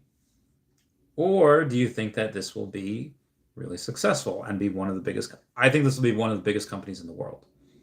So, yeah, it's what I think. J-Dog says, buy for sure, Bash. He's adding, Real Talk says, Sizzle. I thought Dubai was the meetup. A bunch of meetups. Kobe Collect says, first ever Chinese food NFT kind of slaps. I would pay for that. I love you so much. Kobe Collects, answer your DMs, please. Jay Otaro says, can't eat it though. Kyla May says, oh, Kobe, I wouldn't mind a flight of tacos. Oh, tacos sounds so good right now. Real Talk says, Reverend Randy. Kobe Collects is laughing. Yo Steph says, Cogsworth and Lumiere are being disrespected and I don't like it. Let's see. I know I'm getting back to your comment like 34 minutes later, but let's take a look at Cogsworth and Lumiere. See what they're. See what Winnie the Pooh's at. Winnie the Pooh's at 451. Oh, Sergeant. Where is the Cogsworth and Lumiere? Oh, Lady and the Tramp, 377. Not bad, not bad. Wait, okay. Let's see what Woody's at. Woody's at 221. Simone and Pumbaa, 252. Flounder and Sebastian's at 218. Mickey Sorcerer Hat is at $1,900. Damn, that's probably a good buy. All right, Cogsworth and Lumiere, 190. Yeah, under 200. Going to be a lot in the future. Kyla May says, Electra, obviously, LOL. Yeah, I know, right? Randy Warren says, concerned about the coin market cap no longer tracking OMI? I'm pretty sure it is. Is downgrading from B to C tier and no longer following? Then just don't follow coin market cap. That's just, again, if so most other places are not going to know the specifics of the ins and outs of the veve company, the Economy company at large, Orbis, veve, OMI, whatever you want. God, nothing has happened that concerns me and would make me want to sell. If anything were to make me want, I would let you guys know. I'd be like, okay, sold everything, guys, I'm out, get out while you still can. But nothing has happened like that. Bill Gardner says, just flipped Toby's Secret Rare and made 25 bucks. Get that bread. Kobe Clark says, tell him, Steph, and Electra is a sleeper. Justin says, yeah, go OMI balance no longer on Trust Wallet. Yeah, that's been happening for a while. Just as CoinMarketCap is ran by Binance. Interesting. Philip Takosh says, Electra is a sleeper that will never wake up. It's possible. Who knows? Yo Steph says, I definitely think Electra is a sleeper because she honestly doesn't look as bad as Poke. Say she does. But it's so early for veve still. Only people on the app now don't/won't like her. When new people come on, they'll definitely buy her up. Yeah, she doesn't look as bad as say people. Yeah, if I wasn't connected to Twitter, I'd be like, oh, Electra, cool. Like I wouldn't have said anything really bad. Like, again, does she look as good as like Supergirl? Series 2 Supergirl from DC Cover Girls or like Wonder Woman? No, she doesn't. But she's animated and a first appearance, and Daredevil's love interest. And when you get to look at her on the draw, like on the brands, it says Daredevil. So, okay, she's probably like Daredevil's probably going to be coming at some point. Just my opinion. And Kobe Collect says Meta Hero sold multiple fake Electra JPEGs for thousands in ETH today every hour. Oh my God, Meta Heroes is so Jesus. J-Man says, happy Saturday, Randy. Happy Saturday, J-Man. I hope you're doing well. Oh, I spilt a little. Jeremy Olsen says, I like my animated Secret Rare Electra. I think a lot of people that have her really like her. Kyle says, yeah, I'll be holding my Secret Rare Electra for show. For show. Who's getting that for show? Yeah, I would too. Jay Otaro says, yeah, the veve market action isn't an accurate depiction of the fan base involvement because so many people have still never heard of veve. Yes. I said most of the world is not in crypto. So definitely most of the world is not in NFTs. And definitely most of the world is not in veve.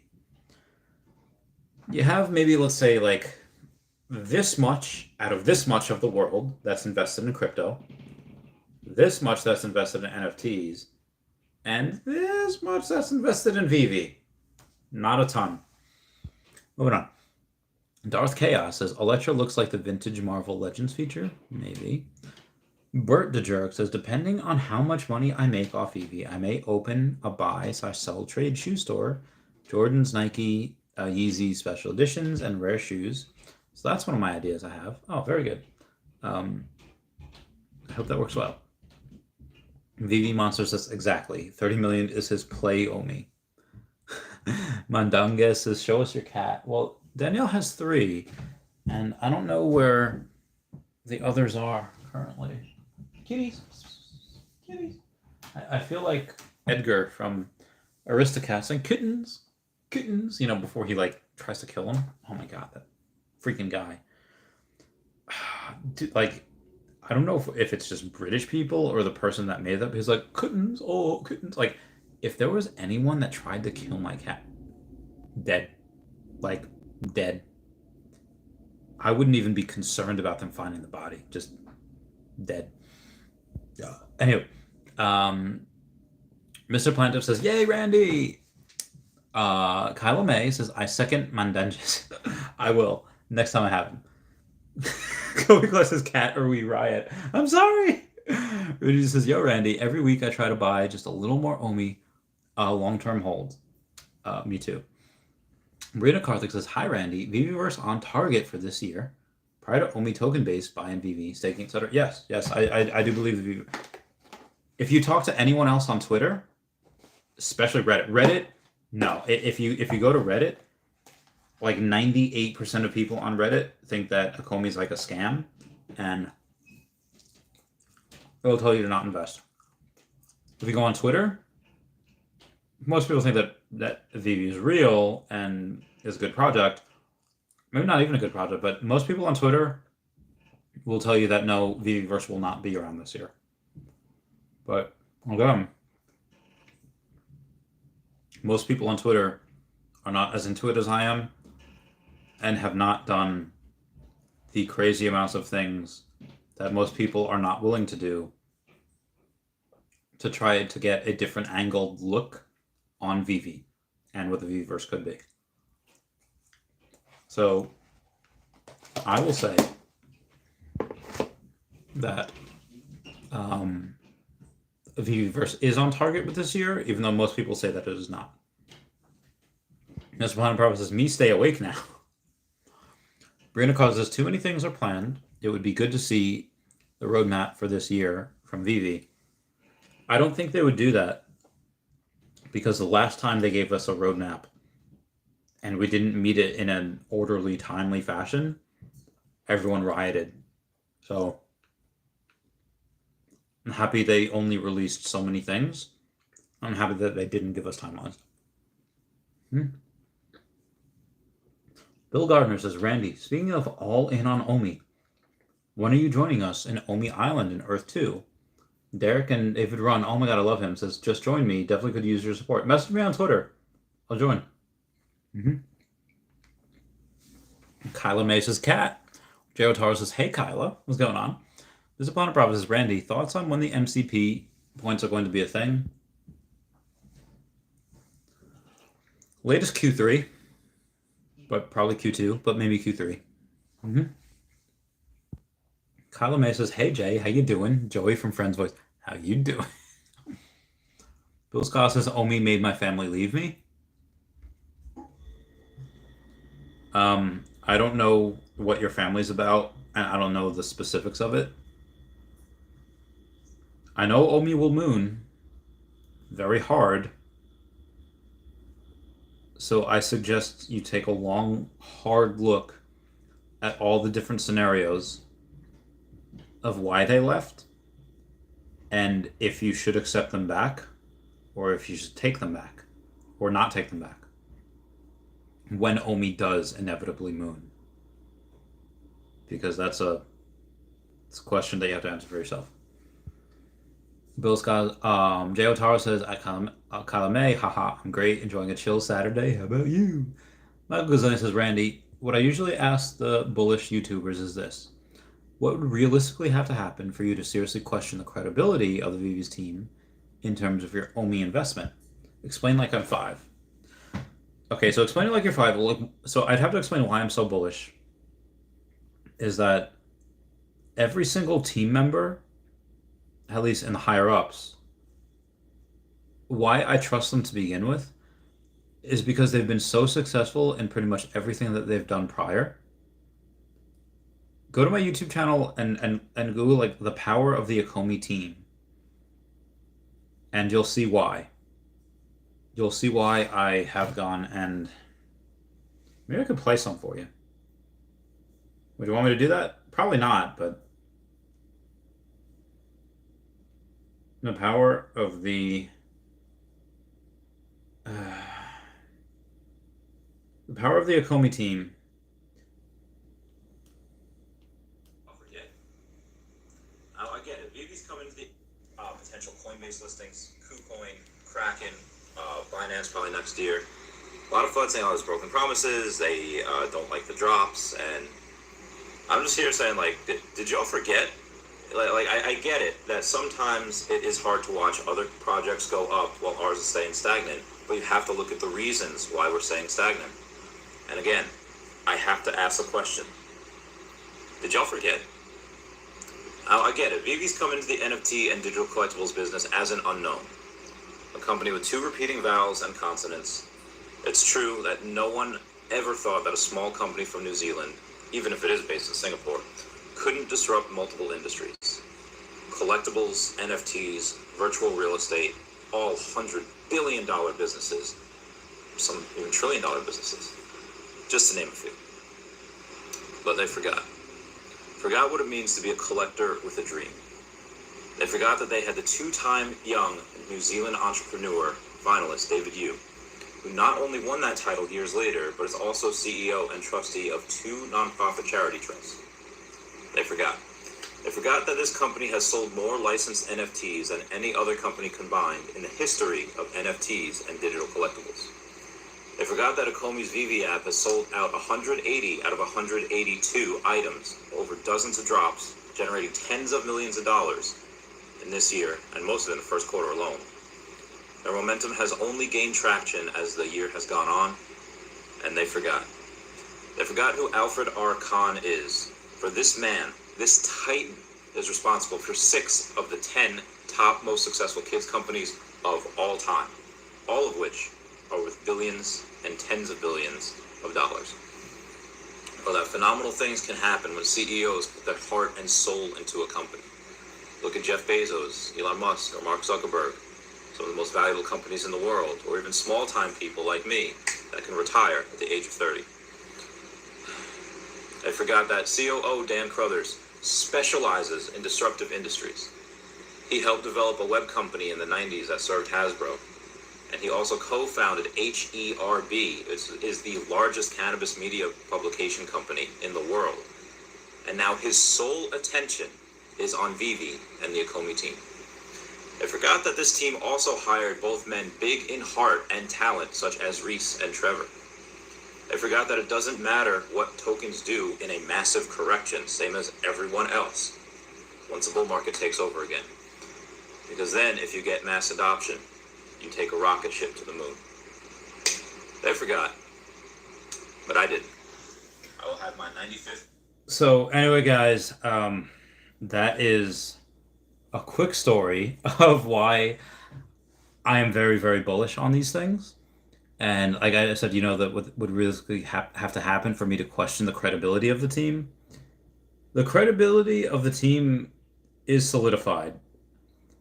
There is nothing that they could do that could come out that they would go and say that question the credibility of their ability to do things. You could, and also if everyone can, I know I've said this before, but if they can smash that like button, that would be super great. Smash that like button is a free way to support the channel. I would say that also 69 viewers. Nice. If we can get 69 likes, that'd be even better. In order for me to say, it would have to be that they would have to get sick. Early, and I'm being serious about this. Early onset dementia, early onset anything that would make their ability, that would diminish their ability to perform. They would have to have been convicted of something and be dragged off to jail and have somebody else take their place. But that being said, David Yu has said in the past that every single person in the Ecomi company can be replaced. Like they have contingencies for that. So it would honestly only be a World War III, alien invasion, solar flare scenario, a black swan event that would make me get out of the project. Again, the threat of World War III is kind of out there in the out in the air. Do I expect it to happen? No, not at all. Are people preparing for the worst if it does? Yes, absolutely. If World War III did break out, I'd go back into the military. Like, all right, guys, where do you need me? And that'd be it. Um, but so Michael Gazelian, those are the things that would have to happen in order for me to things that would be beyond most of the world's control would have to happen for me to question my investment. The credibility is there. That can never be taken away. It's just the thought of, hey, what's happening in the world that could affect this, that could make me question the investment. But again, in order for a company like this to fail, crazy stuff has to happen. Just my opinion. Just says the ROI on Pokemon packs are trash. So, well, the ROI on modern Pokemon packs are, well, actually, even so, they're still not bad. But again, that's if you buy and hold, that's if you buy and sell. There's differences on depending which one, depending how long you hold for, depending on that type of deal. Yo, Steph says, we're going hunting. We are, Steph. I know I'm more than 30 minutes behind on comments, but yes, we are going hunting. Kyle Mays is Ache Hotaru, chilling like a villain, baking some nachos sounds so good right now. You might have nachos. Oh yeah, I'm going to get some of this though. I'm going to get some of this sesame chicken. Oh yeah. The best stuff in life. Jay Otaro says nachos, good plan. J-Dog says so many other world events. Right now, the war, taxes are due, regulatory questions are just starting to be answered. When stuff gets settled and they start concentrating on the token, let's heck and go. J-Dog says fun, not fun.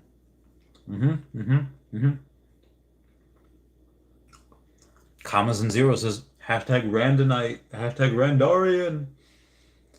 Kylo May says, anyone know when and where the next decon will be? I have to go.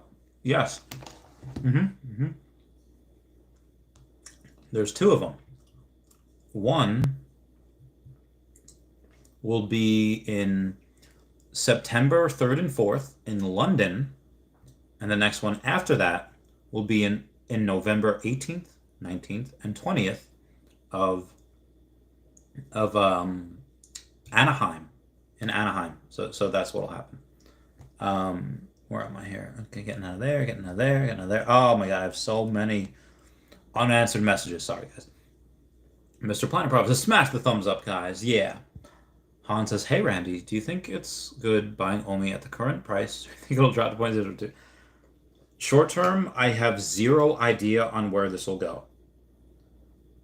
If I had an extra $200,000 and $100,000 goes to taxes, and I had an extra $100,000 free and clear, I would have zero issue going and spending most of that on OMI right now, knowing that it could get cut in half. It could go to 3 zeros, and it could go to 0, and you could lose everything.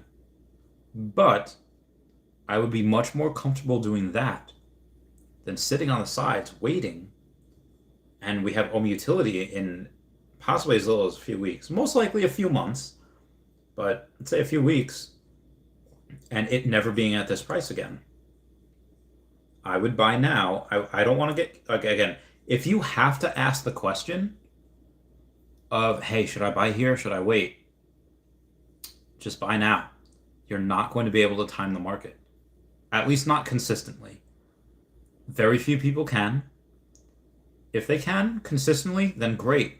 They are smarter in that aspect of investing than I am. And listen to them for TA. But again, anything can happen. So I would do it knowing we can get cut in half and go to 0. Collins says, Randizi, Randizzle, Randville, Randonair. I love you guys. Kyle May says, I would definitely go to Chavez Topia. Heck yeah. Squid Cat.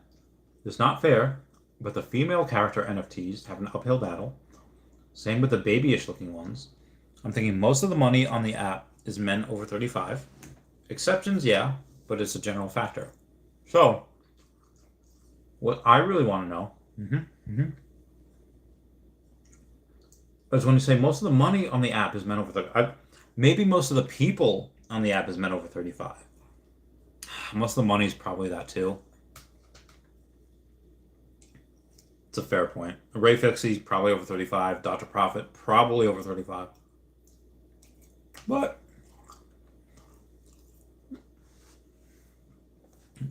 the YouTubers, the influencers are mostly under that. I think Dan Lee is older, but me and Taps are younger. Cavell, I don't know, he might be around there. We'll see. Crypto Boy says, hi. Kyle Ms. Randy, want to see your gato? Well, Danielle is 3. I don't know where they are. Kitties, do you want to have some chicken? They're not responding. I'll keep you posted. Vivi Fanbam says, I'll take the family on my journey if they act right. I would love to see them again as well. So I hope they act right. If not, we'll have a party with other peeps then. Crypto Boy says, Randy, how much you earn from YouTube and finance every week? Sorry to ask, want to know how you live so stingy. I mean, I'll let you know.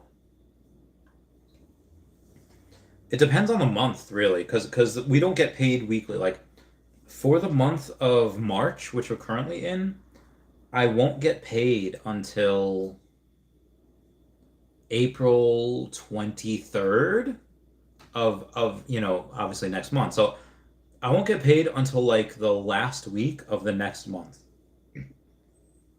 So I'll let you know that the revenue in October, I made $996. In March, currently, I made about $1,300. But in between, that's what I've made. For November, I went up to 1,300. In December, I went up to 1,800. In January, I went up to 3,300. In February, I went down to 2,000. And this month, probably 1,500 to 1,800, give or take. I mean, 2,000 would be a lot. I do have Sunday, Monday, Tuesday, Wednesday, and Thursday. I have another 5 days. So it is very possible that I can get to, I don't know, 16, 17. I mean, currently right now, if you divide this by, I've made about $50 a day. So it's possible like another $250, maybe up to like 1,500, 1,600. It really depends. It depends on how many views I get, depends how much content I make. It depends how many super chats I get. But that's from YouTube. The fridge makes a little bit more in NFTs. Patreon makes a couple $100. So yeah. Rip Cushion says Trex taxis. T-Rex taxis. Chloe Michelle says, I worked before in Warner Media. I think they're okay, but I would say trust other companies better. They used to have an internal mess. Yeah, I mean Warner's great, but like you said, if they have an internal mess, focus on Marvel, focus on DC, focus on Cartoon Network, Back to the Future, Ghostbusters, a lot of those other things. Back to the Future. So the most recent Ghostbusters was so good. So good. I 100% recommend that movie.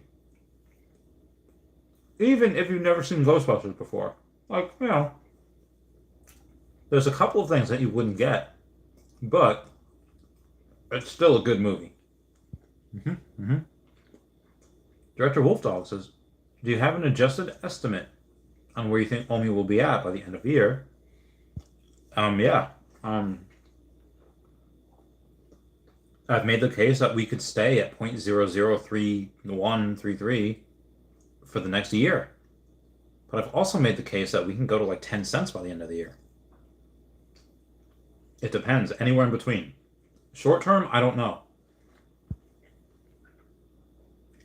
Direct Wolfdog says, I'm about to double up on my OMI bag and sit on it until we're on the moon.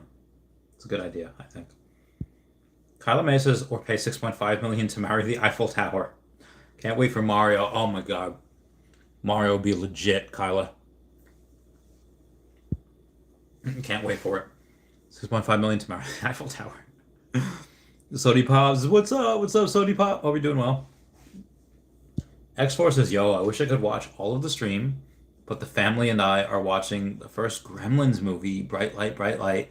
Oh, I'll catch up with you later if you're still on. Later, my boy. Cheers, mate. Maybe I will. I am currently, I'm currently about 30 minutes behind, but let's see if I can catch up. I'm losing my drunk, so who knows? Jay Otaro, give me the cat eyes. Says kitties are my fave. Yo Steph says, Choppy Cat. Yo Steph, what's going on? I hope you're doing well. I love you, fam. Kyla May give me those cat eyes. Christopher Paskowitz says, woo, fish, fish to the moon. We love our fish. Wave says, what would make you think you're wrong about OMI? It's kind of what I mentioned before. Again, I'm not wrong about the token and the ideas. It's so again, if the Viviverse comes out and it sucks and it's laggy and maybe we don't have any partners, maybe Disney in their contracts, maybe Disney says, we'll give you our NFTs, we'll give you our licenses for this. But Disney did apply for their metaverse.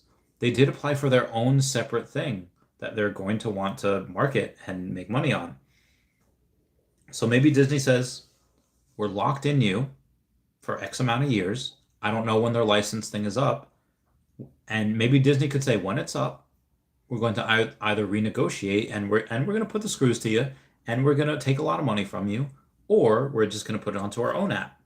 Either way is fine with Disney. They could do that. They could very well do that. And the Viviverse could suck. It could not have Disney. It could not have Nintendo. It could not have Pokemon. It could not have any of these things. And even in the Disney, the Viviverse, it could be laggy. It could be this. Now, I've hypothesized, and I think it's true, that that an outside company is building the Viviverse. Makes sense. But maybe it's not. Maybe all the people that are working at veve, maybe they're trying to build it. In which case, the first iteration won't come out this year. Might even come out next year. And when it comes out, it might be crappy. Might be laggy. It might be. Those are the things, and I'd be like, okay, well, probably not a good idea then. Maybe I was wrong, but those are the only things. Sinful Model says major exchange Q3. No, major exchange will probably be Q4 this year or Q1 next year. I think we will get bigger exchanges this year, but not major exchanges. Again, major exchanges for me would be a Coinbase or a Binance. Anything other than that are KuCoin, Kraken, Gemini. They'll be good, but not like major like that. Just my opinion. Sinful Model says, yeah, I noticed CoinMarketCap stopped tracking OMI. Rip and pasta.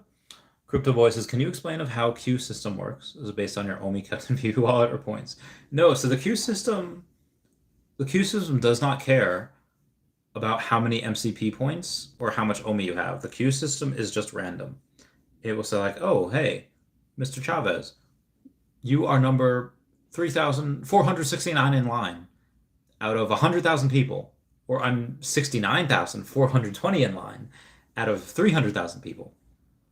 And I say, well, Mr. Chavez, there's only 30,000 comics, and you are 1 out of 300,000 in line. So you're gonna have a 1 in 3,000, or you're gonna have a 1 in 10 chance of making it. Okay, cool. 10% chance. If there's 30,000 comics and 300,000 people waiting, you have a 10% chance of getting one. But let's say they say, you know what, we're going to give 10% of the comics away, which is 3,000, to people that bet their MCP points, and 10,000 comics away to people that bet OMI. Suddenly, instead of one out of 10 chance, you go to a 1 out of 12 chance, I think. You have a lot less. So that's how it'll work.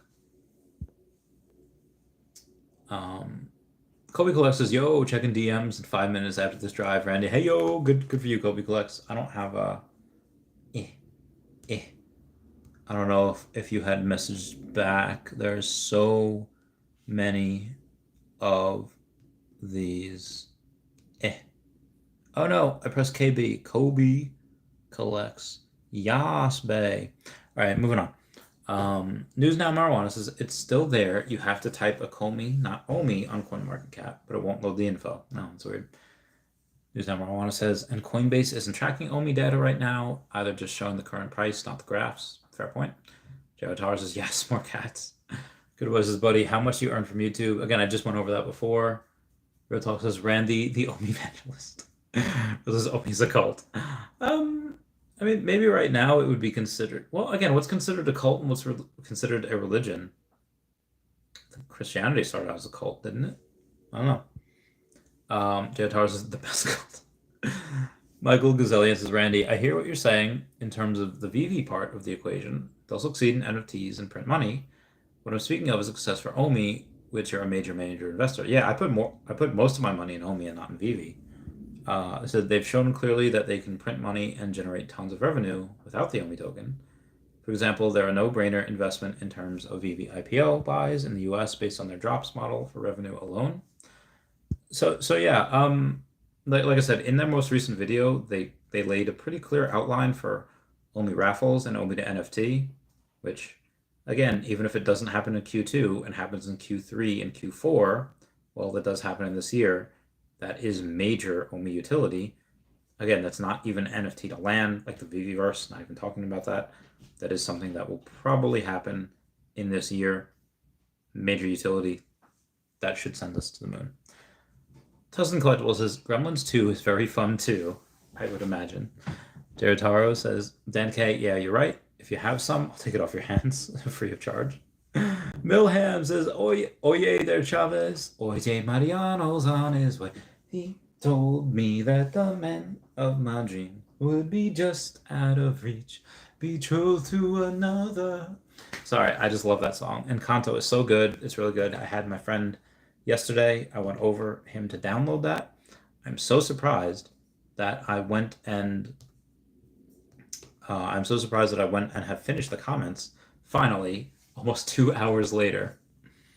Jayatar says, welcome to real time, Randy. What's going on? Dan K says, wow, we caught the chat. What golden moment to buy right now?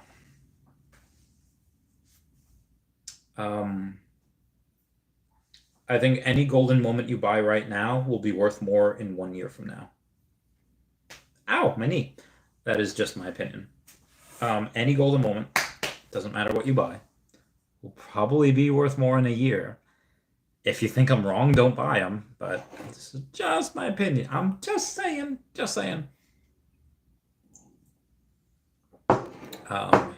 Dan K, what about the USPS stamps?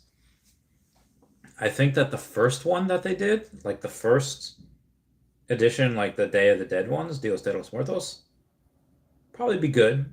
Definitely be good. They've already made money. They'll continue to make money. And the Santa Claus stamps are probably okay. Until we have localization and the Chinese, Japanese, and all of the Asian people get in, the third series of stamps, you're the ox, tiger, etc., that will not do good. You should definitely not do that right now. Only do it like right before we get localization. And I say this because I have those. I have those not because I think they'll be great investments in the future. I have that whole set because I was born in the year of the horse, and I'm very, very intimate and very, very familiar with anime and manga and Japanese culture and Golden Week and White Day and everything that they have to offer. And I know that there are some of those people that are very, very, very, very superstitious. And some of those people that are, I think it was like, I don't know how many years ago, there was I gotta do something real quick on my telephono.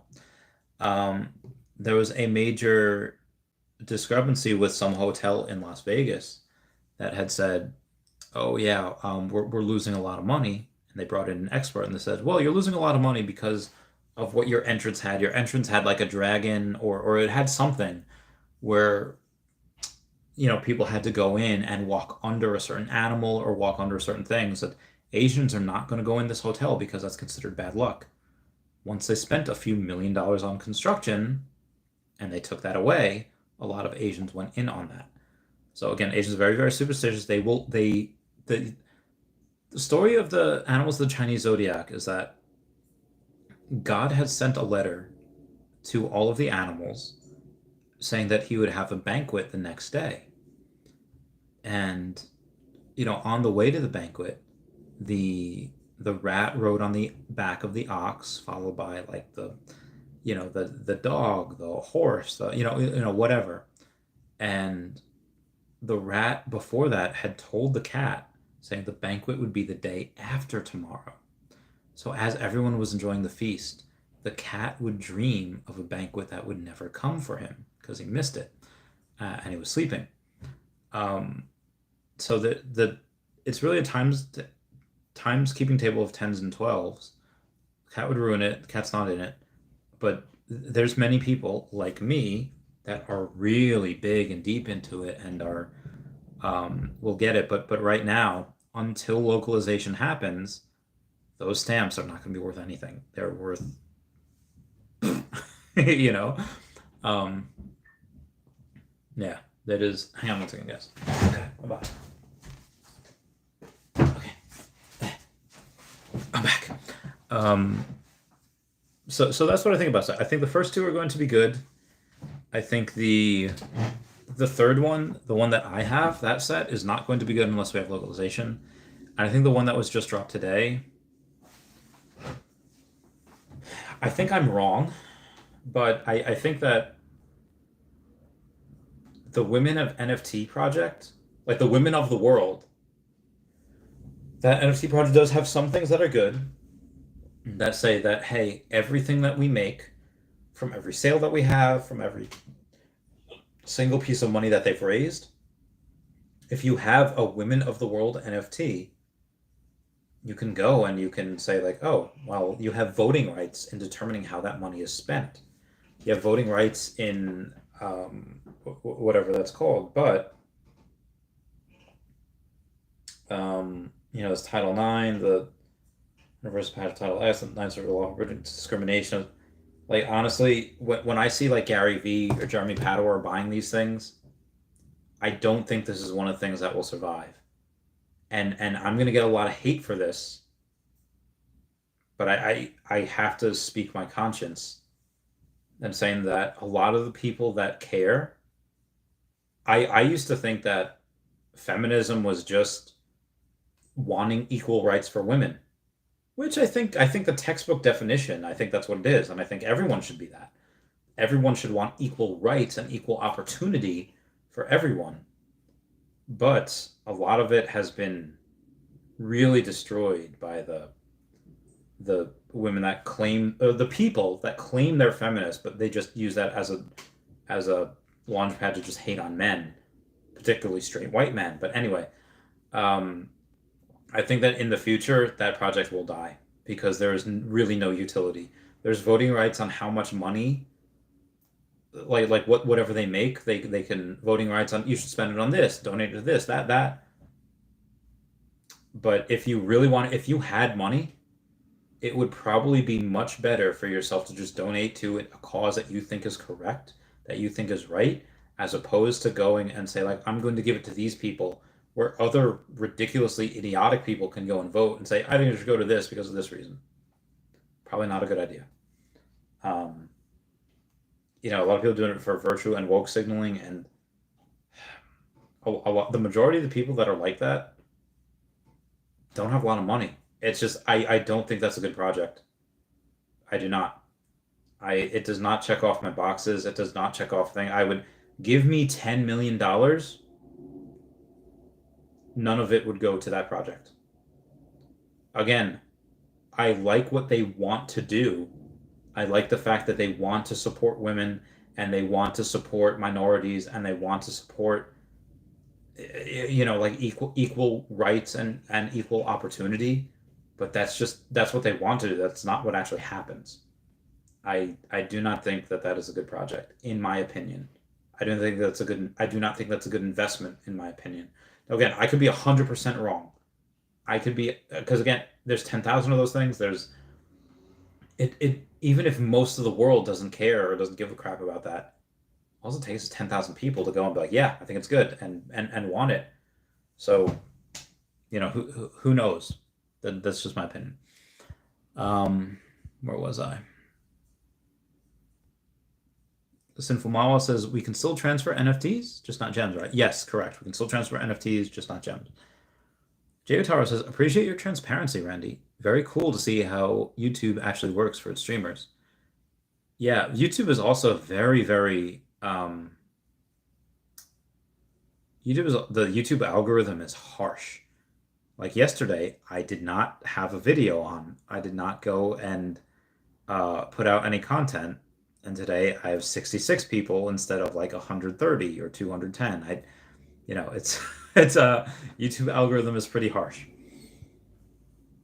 Um, AKA Bass to sell Donald Duck for Winnie the Pooh and other small comics. Maybe not for comics.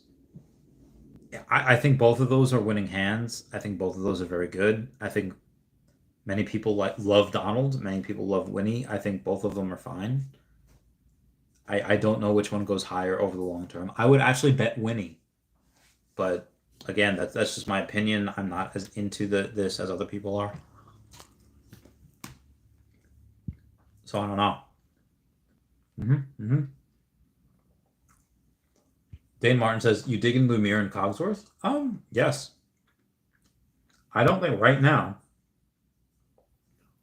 any golden moment under like $300 is like ridiculous. Under $400 is ridiculous. Because I know that Disney people aren't in yet. I know it. I know it. I've seen it. I've seen those things. It says feel like it was best looking of new set, but because of being uncommon, of course it's the lowest price snagged for point zero of 54 for the wife. Very good. I'm glad you got it. Then case it's really sad that the bots get 85% of the drops. I don't think that's true. I really don't think that's true. Sinful Mawa says, did you see the Markiplier video where he does smash or pass on every Pokemon? You should do that with every NFT. I probably should. I will try to do that. Actually, I'm gonna take a picture of that right now and see if I can do that. Okay, gonna do that. Dan K says Dan Martin, I dig that. Simone says VV NFT. Tucson collectors conservatives love to hate Signal. I don't know why you would hate Signal. If that's what I'm thinking of, is that's a private messaging thing. I think Signal's great. So whoever hates it is just a hater. Jay Otaro says you deserve a lot more viewers, Randy. Always great content and attention to your audience. Thank you. I mean, I'm pretty happy that there's only a few people here because this way I can go and I can get to everyone. I think by the end of the year, I might have like 300 people watching me each night, and that would be very, very hard to have that many people watch me each night and get to everybody. Um, so I mean, I definitely want the channel to grow. As the channel grows, get more people, but as it grows, I would not be able to do this every night. It probably would not be good. So yeah, take the good and the bad, do it all, and pile on the years. Moving on. Where was I? Mike 8 says, Randy, I wish I could chew on you like you are the chicken. I love you, broski. So I made a TikTok before. Oh my God. I just go to my TikTok. I don't know if my TikTok is down below. Um, my TikTok is at the real Randy Chavez, and there's my most recent. Just go to that. It's pretty ridiculous. And I say this because I had somebody send me a message saying, "I'm deleting you, Daddy." They message whatever, and then it says, "Send this to 10 other daddies who give you." I can't even read it. Just go view that TikTok. It's absolutely bananas. My kid says, "When you coming down to Orlando? We're hanging out. Hopefully, I'll be down later this year."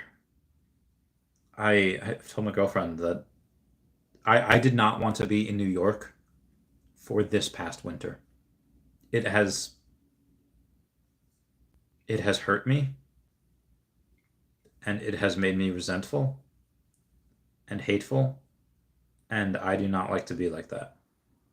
I like to be happy and calm, and being in New York is no longer doing that for me. It hasn't for a while. I will be in Orlando, I will be living in Florida before next winter or before the next winter coming up. Um, I don't care if I'm homeless. I don't care if I'm living in my car. I don't care if I'm living in the worst spot. I will not be in New York by December 31st of this year. I will not. Moving on. Teotaro says, shh, take the love, Randy.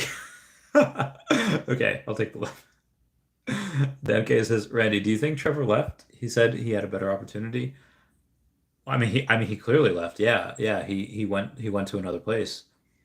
The better opportunity. I mean, most likely, it was just maybe a little more money. Maybe that's it. Because again, I most people, if they stay with the company that they're with, they get anywhere from a 3 to 5% raise. If they switch to another company, they get like 11% raise. Like it's usually a lot more. And that's with anyone. Developers in general are in such high demand right now. He can go and just get whatever he wants. Just my opinion. Just my opinion. Who? Jotaro says, "Oh my God, so excited to know what that chicken comment made you think of." Wait, what chicken comment? Where were you? Jotaro, chicken. What chicken comment? Says, "Oh my God, I need to see that now." What chicken comment? I completely forget what I was talking about.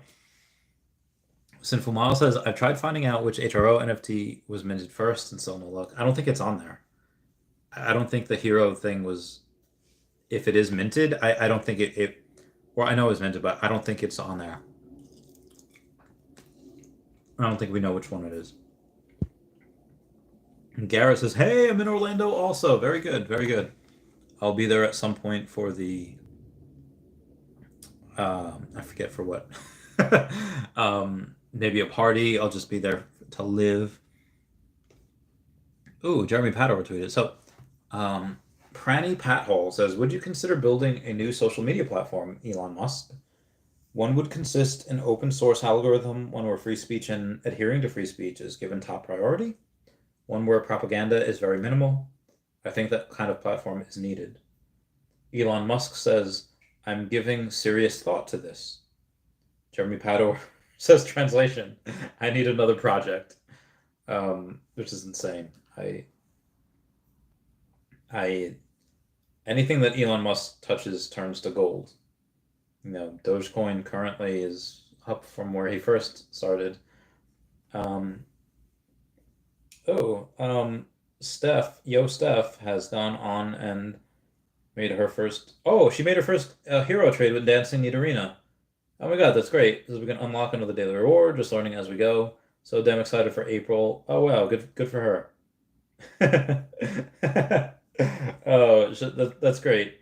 Las Vegas has just completed my first weekly quest too. Oh my God, so this is super fantastic for people. Hero is doing a lot of good things.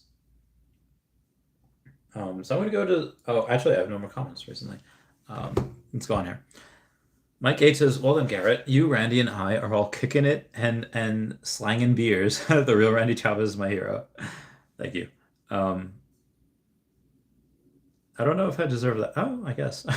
You guys are gonna give me a big head. You guys are gonna give me a big ego, which I'm gonna try to not take. Everyone should go on TikTok and they should look at, well, I guess mine. That would be really fun. But Sophia the Robot is like one of my favorite persons to follow and watch all the videos on TikTok, because that is Sophia the Robot is what humans tried to make other characters like Spock, Optimus Prime, Yoda, Cullen Bohannon. That's so good. Anyone that likes sci-fi, anyone that loves like really cool, interesting characters would love Sophia the Robot on TikTok or on YouTube. Very, very good. Very, very good. Sinful Mile says, is there an hero Q&A? I'll ask that. I think there was one last week. I don't know if it's still if still so be advised, I went to the Discord like the other day, and they said like, oh, for this Discord you have to choose something, like, you know how we have the O on our name, you know, the red O for OMI. They have a thing that says choose your thing, like choose your sign. It was like Batman, Joker, whatever. And I was like, oh, I'll pick a cheetah because cheetahs are cats and I meow a lot. So let me pick a cheetah as my like, avatar thing. And then afterwards, I find out that people that have the Batman one, they're the ones that get like on a white list and they get like a special privilege. I was like, damn, I should have picked that. J. Otaro says, I'm so excited for Hero. I said, well, my wallet, is it mid-April yet? Give it a couple weeks, 3 weeks, and we'll be there. J. Otaro says, when Hero hits Walmart, I'm gonna be rocking the Midwest. Me and Steph will be rocking the Northeast. Force Joy says, are you invested in any other crypto other than OMI? I'm not. I'm only invested in OMI. Not Ethereum, not Bitcoin, not CRO, not Binance Coin, not Cardano, not CRO, not Doge, Shiba Inu, none of them. Just OMI. Yosef says, whitelist spot giveaway in their Discord now till midnight. Oh, now till midnight. So yeah, definitely go towards that. I don't have a link. I don't know where to put that. Maybe Yosef can tweet that out. I don't have it. But yeah. Javatars, I chose Yellow Lantern Crew. Ooh, you chose. Wait, there's a Yellow Lantern Crew? I only saw Green Lantern. Unless they changed it. Yosef says, yes, 1 hour, 15 minutes left. Javatars says, Yosef.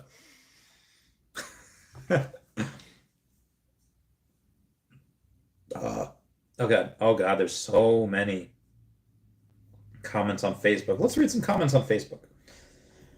Oh, here's one from my aunt that thinks I'm gay. So I said, hey everyone, at 8:30 p.m. Eastern Standard Time, you should drop by and let me know what I should do when OMI crypto takes off. It's the only crypto associated with Disney, so it's just a matter of time. From charity to AI to other investments. Oh, Steph has given me a call. You're on speaker. How's it going? What's up? I figured I'll just call you so that people can hear what to do. You just open the Discord real quick, and there's a tab side with a little present that says WL-giveaway,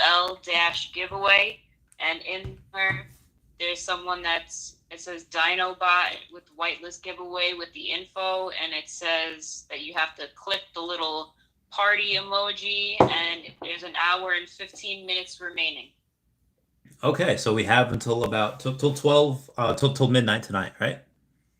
Yeah, so 1 hour, 15 minutes, it's counting down. So if you're in the Discord, the Hero Discord, if you don't know how to get it, you can just, I believe, go to their website, and I believe their Discord might be there. Okay. If not, it's definitely on their Twitter. Okay. So I picked up the cheetah emoji because it's a cat and it meows and I meow a lot. But Yeah.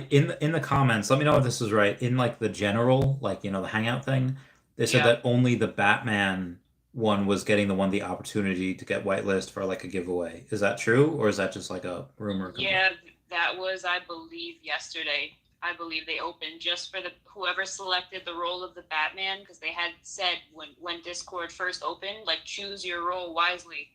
So a lot of people picked the Batman because he's Batman, and I guess they chose him to be the first one to give like an exclusive whitelist opening giveaway. Uh-huh. But I think that there's going to be more exclusive things coming based on your role, and that's why they said choose wisely. Okay. So in a sense, it might be good that you selected Cheetah, because yesterday, now it's closed. You can't select the role anymore. So that was kind of like a early thing as well. Oh, okay. Yes, but yesterday, when I told Susan to do it, like right before it closed, according to these numbers, 318 people as of 3:30 p.m. yesterday, 318 people selected the Batman, and for the Cheetah, only 14. So if they open up a list, like, you have a crazy good chance to... That'd be great. Yeah. So everyone, Meow Gang, Cat Gang, Cheetah Gang, do that. That'd be great. Or don't do that and give me the better chance of winning. That's. Yeah. I just thought I'd call real quick, and I know you get flooded with comments, you don't catch up, so. Yeah, I'm pretty close to that, but thanks for the call. Thanks for. Yeah, no problem. All right, cool beans. I'll catch you later, man. Bye. All right, peace. Where is my... Okay, so y'all know that. So in my comments, Alex Sanchez gives me the thumbs up, And we have my aunt that thinks I'm gay. Is like, are you really still 100% in a Comey? Because I really think you need to not put all your eggs in one basket. The market has really pulled back and may pull back more, and you could really be missing out of a lot of opportunities. So I'll reply is I'll say like, yes, I have 85-ish percent of my money in OMI. I have, I don't know, maybe like 40K, maybe like, I'll just pay 40K. I'll say 30K. Well, 40K, but all of it's locked up. 40K ish in, I'll say, veve NFTs, which is under the Comey umbrella. Well, I really should put like 10% ish. 10% ish in veve NFTs, which is under the Comey umbrella.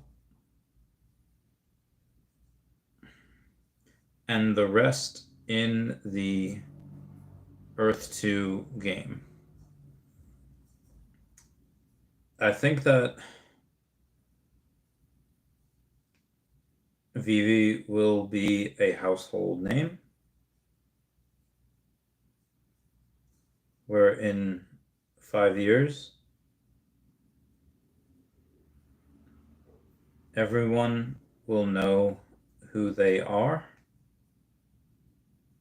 unless they are in a third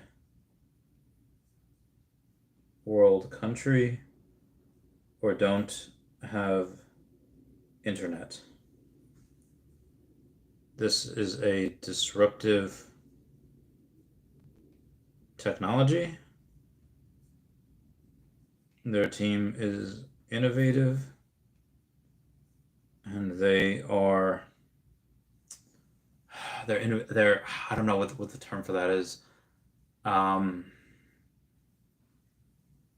And they are vertically integrated in the way they build slash sell their product. I recognize that I could be wrong, and they or any project. Oh God, I put Amy, or any project can go to 0. But I believe that, so 10xing is 3 cents. Let's say, well, 100x within 3 years, and 300x within 5. They're currently worth 1/3 of 1 penny, which puts them at $1 or a $300 billion market cap by 2027. But I feel that is insanely conservative given the way money is going. Wow, 3 new comments since then. Alex Sanchez is Randonite, Randizzle, and Randarian. Y'all are great. Oh God, so where was I here? Jotaro says Sinestro Corp. Sinestro Corp. So let me know when you're on your way down to Florida. I'll meet you for lunch. It'll be this year. It will be this year. I come hell or high water. That's what will happen. Yeah, in that same breath that when I go down there, I will still have my fridge, or at least the people that have run ad space on my fridge. I'll still have something, but I do want to go and be like I was listening. So this is a really crazy, crazy thing, and we're about to get crazy conspiracy theory here. Um, there's a Joe Rogan podcast where he interviews Bob Lazar, and Bob Lazar talks about this like these aliens, and there's this whole different like documentary that came out in the 90s where they claimed they had, alien footage, and they very well might have. It looks interesting. The sound was taken out, but the translation from what the aliens supposedly said, don't know if it's true or not, but it was saying that humans do not have they're talking about consciousness and talking about things and saying that aliens do not have they're not more intelligent, is that they're what happens when people die is that there's bodies can be replaced, and essentially your body is your vehicle, and I want to take really good care of my vehicle. I want to go and I want to make sure that I'm a little vain, so I really want to look good. I'm going to get hair taken from back here and put it into up here. I want to go and make sure that I want to make sure that, I don't know, I look good for like the next 10, 20 years. When I'm 50, I want to look like I'm 37. When I'm 37, I want to look like I'm 30, give or take. Again, at some point when I get a bunch of hair and I shave everything and I get really in shape and I get really, I'll look good. Just my opinion. Joe Taro says, Steph, you the best. Yeah, yeah, Steph is great. We love Steph. Mike H says, I'm in love. Here's my aunt who thinks I'm gay. Now he's dropping winks and oblique stretches. Yeah, yeah. So here's the reason for that. Now, when I was younger, I was like not allowed to date. So of course I still dated just behind everyone's back. And at some point when it was deemed okay for me to date, and I was like, listen, I've been dating for years. Like, you're freaking not meeting anyone that I have anywhere. I did not have a good relationship with my adopted parents. So when it came time, I was like, oh, hey, bring home a girl. I was like, you're not freaking meeting anyone who I'm romantic. Like, to this date, they have not met anyone that I've been romantically interested with. However, there was one time, I think it was like Christmas Eve, where I had two parties to go to. I had my aunt's party to go to, and I had my friend Dennis's party to go to. My friend Dennis, who I did not mention in my Akomi Millionaire video, saying that how Akomi made me a millionaire. He commented, is like, he didn't mention me. He owned Levittown Animal Hospital at the time. Well, way back in the day, not now. Now it's a different owner.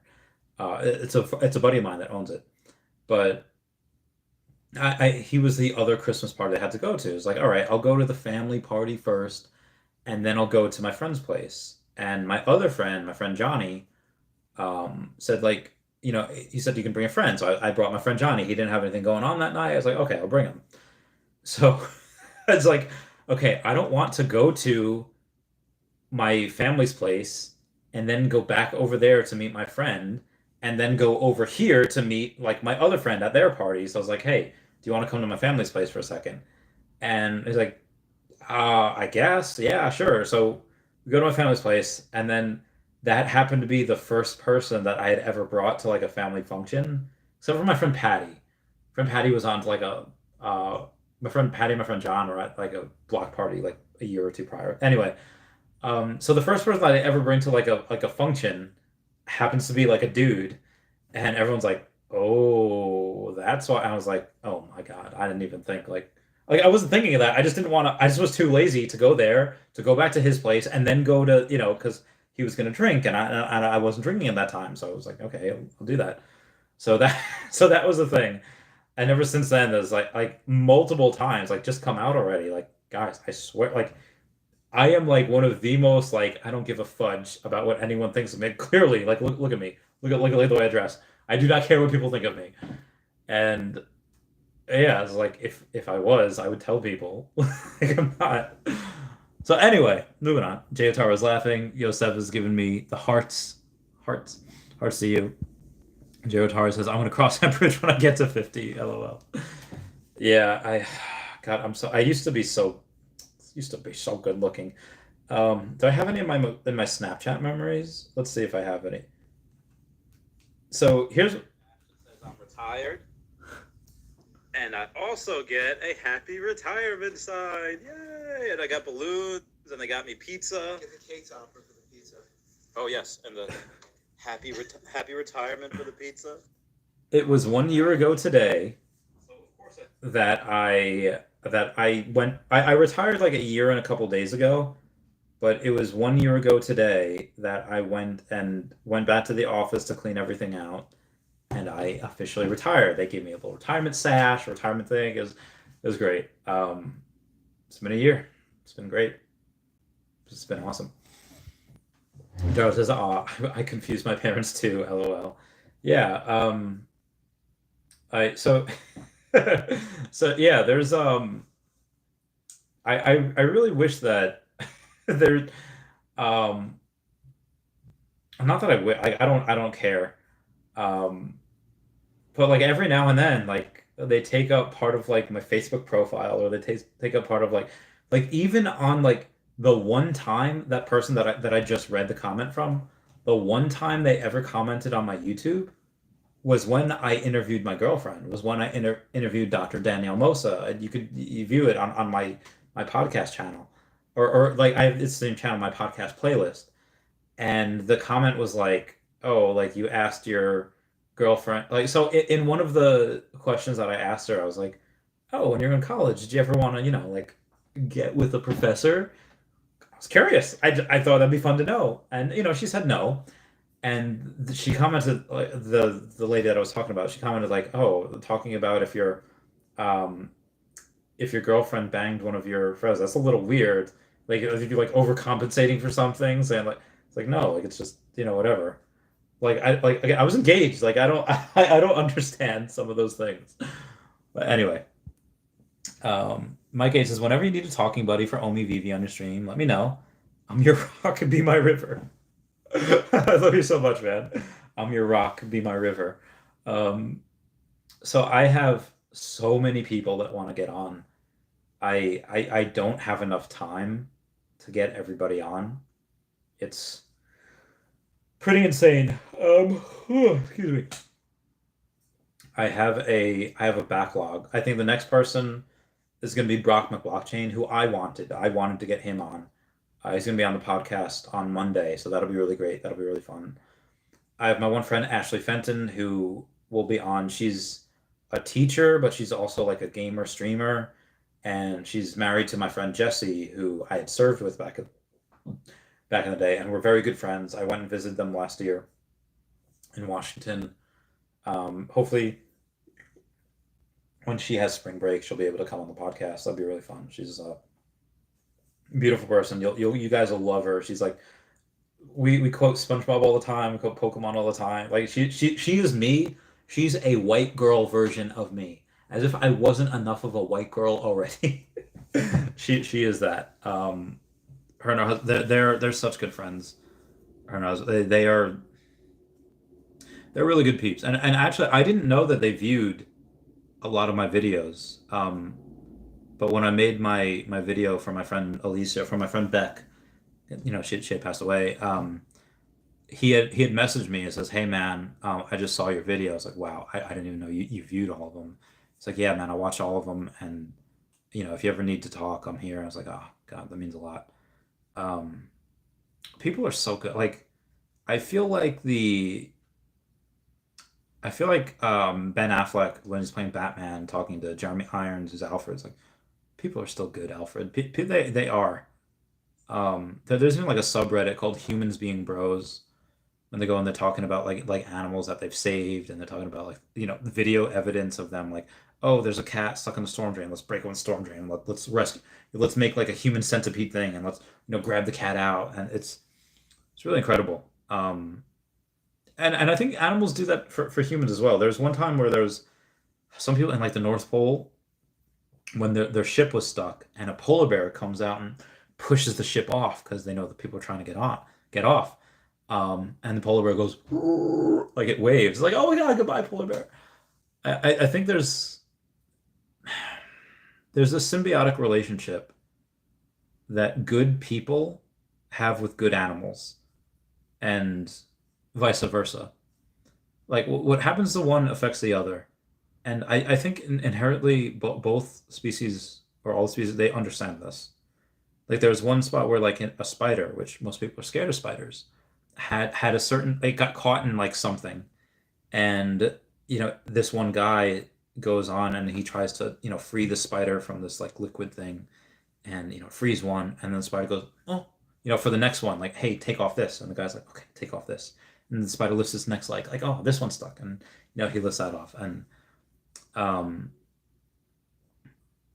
yeah, so I think that people are still very good, and I think that, like, yeah, that's why I want all charity to go.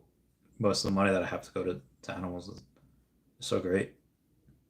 I think some in nature, a lot of parents are better parents than humans, or at least a decent part, because there's some humans that really don't do good. Some humans that really like, oh God, like think of like the average person that's really not smart. Like, oh, should you really be raising a human? That's insane. I need a drink. Moving on. Where was I? And Jared Taro says, I can't wait to retire. Um, it'll happen. If you have OMI, it will definitely happen. Jared Taro's laughing.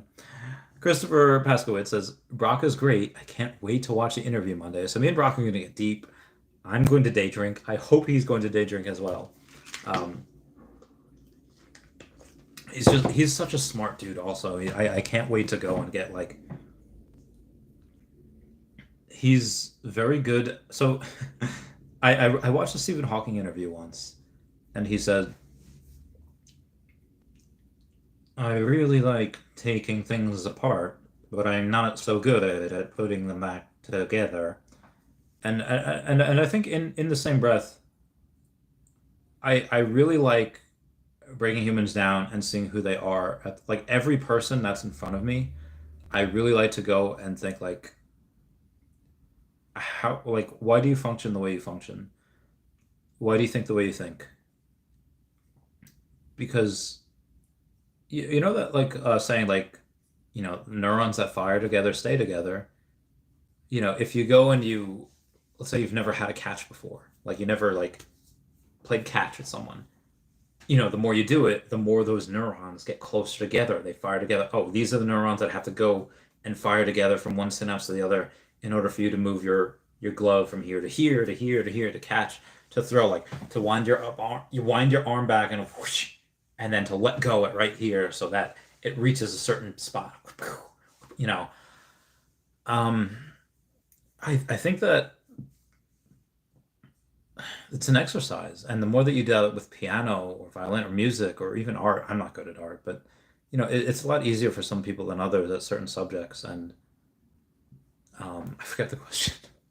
Retire, can't wait to watch the interview. Yeah, so the interview, I really love to see how people react when I ask certain questions, and how people react when my girlfriend can tell you the first time she took me up to, or the first few dates that we had, but the first time she took me up to the Poconos, the whole like 3 hour car ride is, what do you think about this? What about this? What about, it was just a constant barrage of questions, and she was probably thinking like, oh man, am I gonna have to deal with this all weekend? Him just asking me questions. Because I want to know about everything. I Any human that you think of, any person that you're sitting next to in the supermarket or at a bar, they've most likely lived a life in which there's no other human, there's no other person, there's no other being that couldn't teach me something. So most likely, other people that are in front of me, how'd you get there? There's something that they know that we don't. And I think it's my job as a YouTube, as an interviewer, to ask them about that. So I'm really curious to see like what makes Brock tick, what makes him think the way he does. Why does he, like the same way Iron Man's talking to Peter Parker, What makes you get out of that twin bed in the morning? What makes people get out of bed? What makes people go and do the things that they do?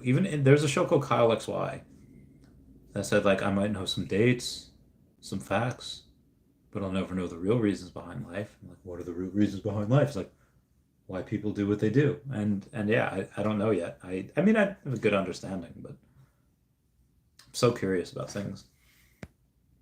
JR says that will be an awesome stream, saying love stories of animals saving humans. There's a dog that pulled his own out of a ravine and tore all his muscles to do so, but saved the man's life. JR is laughing at the Hawking voice. So, my friend Brady, I haven't seen him or talked to him in a long time. I went to tech school with him. He was former security forces and said that he served with some, again, security forces like badasses of the Air Force, like kind of rock stars, and they have a rough life, and we asked him about things, and you could see in his eyes that says like like he was shot, like he was like in combat, like straight up got shot, like got injured. I don't know what awards or medals he got, but he got like I have medals, but not for the same reasons that he has medals. He has medals for being in combat. He has medals for being in combat. I do not. And he had said that when we were asking about him, he's like, luckier than I should have been.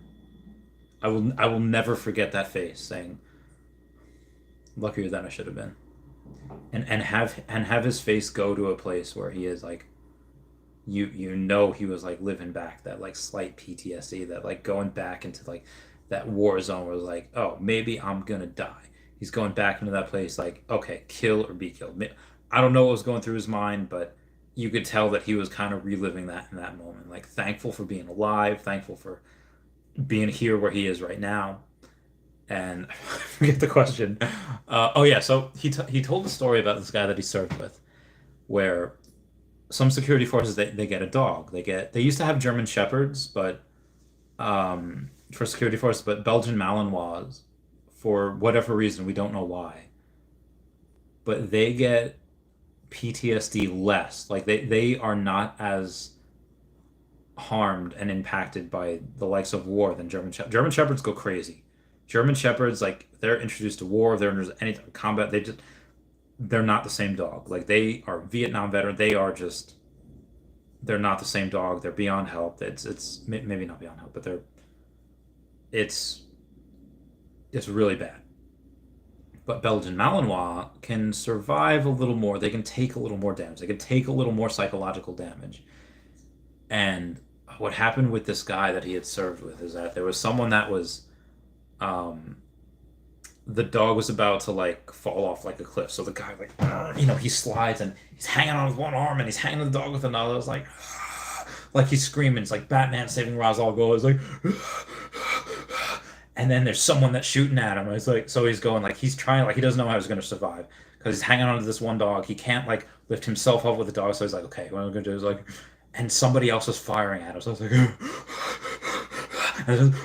and then he shoves the dog right back up. And the dog goes and tries and bites that dude in the neck, and it goes like, so he climbs back up, and he's like, and after like the dude's trying to get the dog off, he runs over, and, like, and like shoots the guy, fucking kills him, and so, like fucking guts and blood everywhere, and the dog's freaking out, and he's freaking out. It's like, and he eventually like calmed down, and he's just like, with the dog, he's like petting him, he's like having like this real crazy nervous breakdown, and afterwards he like goes around like telling his stories like, dude, all security forces, wherever you are, like take care of your dogs, take care of your working handler dogs, because they can save your life. He's like, I saved my dog's life, and he in turn saved my life. If I hadn't have done that for him, he wouldn't have done that for me, and I'd be dead right now. And it's like one of the most insane, crazy stories.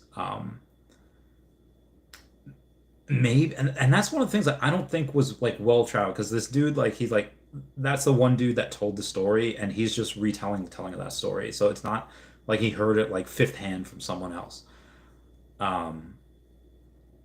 This is why you do your pull-ups. This is why you do your back rows, because so you can hold on, you can heckin' nuts. So so yeah. That's why you do that type of thing. So you have to make yourself a beast, as Jordan Peterson says. Um, JA says, just tuned in, sorry if you talked about this. Randy, when you made your $1 million originally, how does that feel? So I'm going to have to take another drink for that. So I'm going to go and I'm going to, oh God, grab a little bit of my peanut butter whiskey here because I'm going to like cry. um,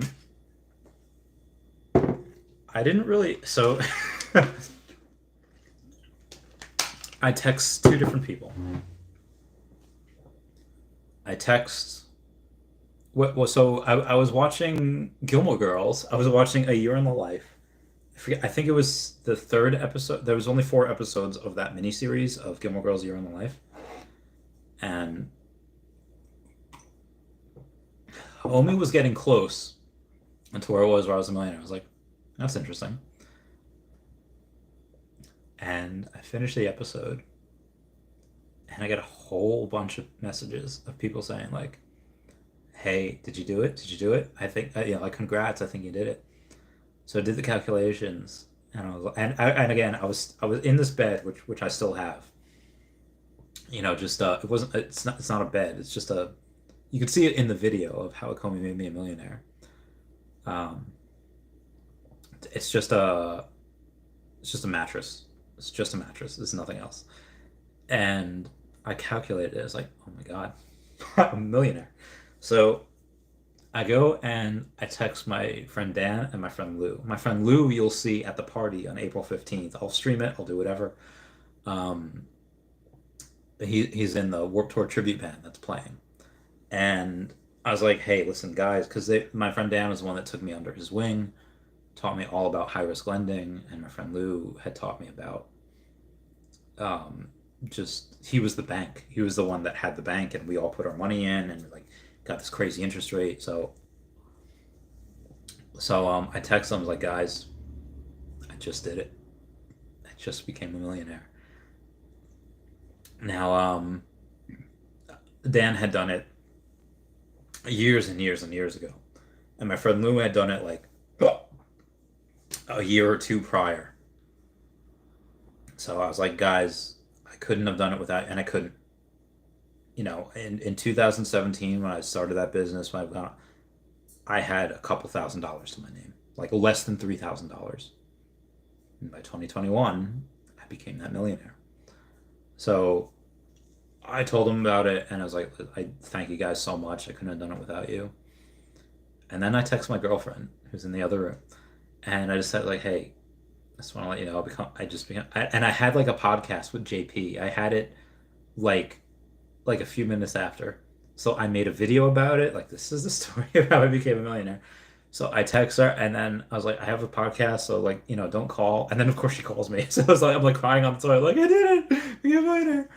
Um, yeah, that was really special because most people, I feel like, in their family maybe never have $100,000 to their name because that's a lot of money. Like $100,000, that's real money. Like you can go and you can do stuff with that money. You can influence things with that money. But and that's $100,000. So me being first generation Peruvian, meaning that I'm the first one of my family to go to the U.S.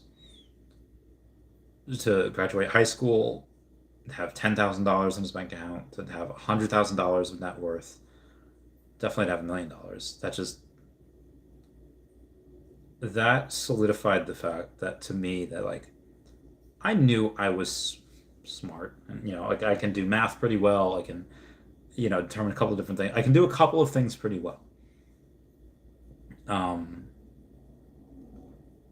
But that finally put the last nail in the coffin of people that said like, you're nothing, you're a loser, you're not going to be anything, you'll be in jail, like you'll be like poor for the rest of your life, you'll be broke for the rest of your life. And it's like, no. No, I'm not. Like and not that, money makes you better than someone, not that like, you really should. Money is just a vehicle. Money is just a way to, well, I mean, if you have like, again, most people that win the lotto, they didn't do anything special to get it. Most people that win the lotto are pretty poor like 5 years after they win. It's usually pretty bad. Um, so for me to do that, that was really special. And also it gave a glimpse to people that will do it. Like this, if it can happen for me, it can happen for a lot of other people. So it really gave people a glimpse into the future of their own futures. I was a millionaire at like 0.00. I don't know. Let's see what I am. Like I have 130 million. Let's see what we have now. 23 0.0075. All right, let's see. So at 0.00769, I was put at 0.0077. I have $1 million. So at 0.0077, I'll have $1 million again, not including veve, not including Earth 2, not including, whatever. Um, but eventually, people that have 13 million, 1.3 million, they'll all be millionaires. It's going to happen. But then what really happened, what really made me feel it was when I was at DesignerCon in that last night with Wendy Stibalis and the OMI homies, Max and Janie. And I'm just there to meet people. I'm just there to like, oh, you're people part of the community. And I would like to think that I'm just part of the community as well. Small part. But on Sunday night, everyone was going to like Disney World the next day on Monday. I was like, hey, listen, guys, I know you guys are going to Disney World the next day. I'm leaving tomorrow, but I know you guys are going. I know you guys have big plans. Like, I'd really like to get you on the podcast. If you can, great. If not, no big deal. And they gave up sleep to go and they gave up sleep to go and do the podcast with me. And I remember Janie saying that like, when you made that millionaire video, like she was like crying and she was like saying like, oh my God, like if it happened for you, it can happen for us. I was like, yes, it can. Definitely will. So that's when it really hit me at DesignerCon when I saw how that impacted other people. That was really cool. That was really fun. Um, where was I? Okay. It says like, what do you do to cash out to the bank? Do you know what I would do if OMI is a buck? So to cash out to the bank, what you could do is you could just sell the OMI for USDT, Bitcoin, whatever you need to sell it for.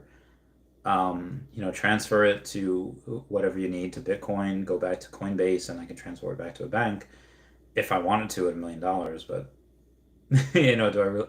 I definitely don't want to at that point in time. Like, I will. There will be more. There will be a lot more money to make than 0.0077. I she said don't know what I do if OMI is a buck. It will be JH. Give it 4 years. In 4 years, it will be a buck, in my opinion. Christopher Paskowitz says he puts a lot of work into Fish. It's amazing. I know, yeah. He does so many things. Like his day-to-day life, I don't know what it is. And I actually do feel bad because he said he would take off work that day to be a part of my podcast.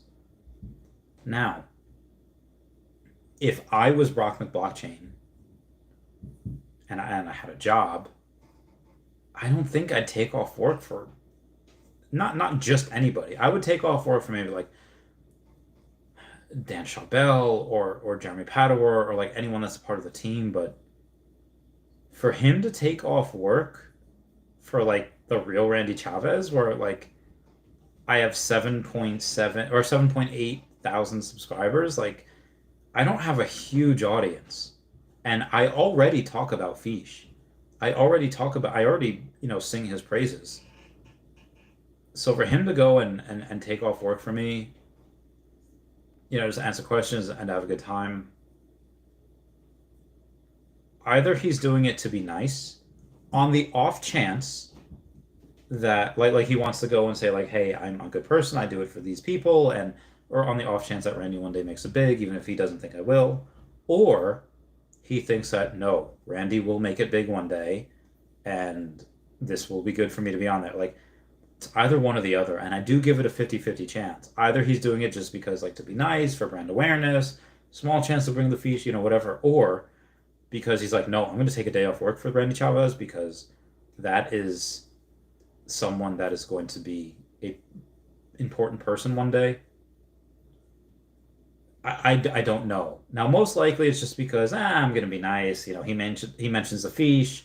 I'll be able to tell more people about fiche. Most likely it's that, but it is the off chance that it is something else. And yeah, he's a workhorse. He is like Problem Blockchain is a crazy, amazing, fantastic person. We love him. What's up, Crypto Boy? How's it going, fam? I hope you're doing well. I hope everyone here is doing well. Shall I go and go to my Facebook and see what other? Oh, I have five new things. 5 new notifications. Nobody else has commented on that post. It was just that person liking my response, saying I have 85%-ish of my money in OMI, 10%-ish in veve NFTs, which is under the Akomi umbrella, and the rest in the Earth 2 game. I think that veve will be a household name, where in 5 years everyone will know who they are, unless they're in a third world country or don't have internet. It says, this is a disruptive technology. The team is innovative, and they are vertically integrated in the way they build/sell their product. I recognize that I could be wrong, and they, or any project, can go to zero, but I believe they will 100x in 3 years, and 300x within 5. They are currently worth 1/3 of 1 penny, which puts them at $1 or a $300 billion market cap by 2027. But I feel this is insanely conservative given the way money is going. And that person who just liked it. So, okay. Let's go to more comments. Jay Otara says, talking with people and finding out what makes them tick is one of the most interesting things and fun things you can do. Yeah. Yeah, no, it's great. I love doing that. It's a journey. You go on a journey with those people and see what they're all about and what they've learned and what you can learn from them. It's how you grow. Joe Tar says, I love the way you interview. You're willing to push past the norm to the Tootsie Roll Center. Yeah. How many looks does it take? I can't wait because I think so. Me and Hello K, and I think me and Brock and Blockchain are kind of almost good. Me and Hello K definitely cut from the same cloth because we both like card games and both got into Tesla. We're both into this. And the HRO. So yeah, we're both really into big things. I think Brock blockchain will be the same way. Jadar says, sad about the German Shepherds, but it's amazing how much they care. I know, right? Oh, German Shepherds are great. I love those doggos. Jadar says, my heart, those doggos. I know, those dogs are great. Jay Hotaro and JH says, cheers. Cheers, Randy. Cheers, mates. And cheers to my friendos. This bottle was literally full before, like a few hours ago. It's not anymore. Jotaro says, "What an awesome story! Such an incredible moment." Yeah, no, they're great. Dogs are. We do not deserve dogs. They're fantastic. Jotaro says, "But you worked for that money, and that's so different. You earned it from the ground up, and now we know it's possible. It is. It's very possible. Everything that I have done, anyone can do. It just takes an incredible amount of perseverance, intestinal fortitude, fortitude, being dutiful, and a little bit of luck and a little bit of intelligence, but it's mostly just hard work. It's giving up years of your life and reaping the rewards in the future and hoping that it's worth it. And I think it is, because I think what I'm programmed for, so I've been telling people that I posted on Twitter and I posted on Facebook the other day. Let me go to Facebook and there's a, what I put, oh God, wasn't that?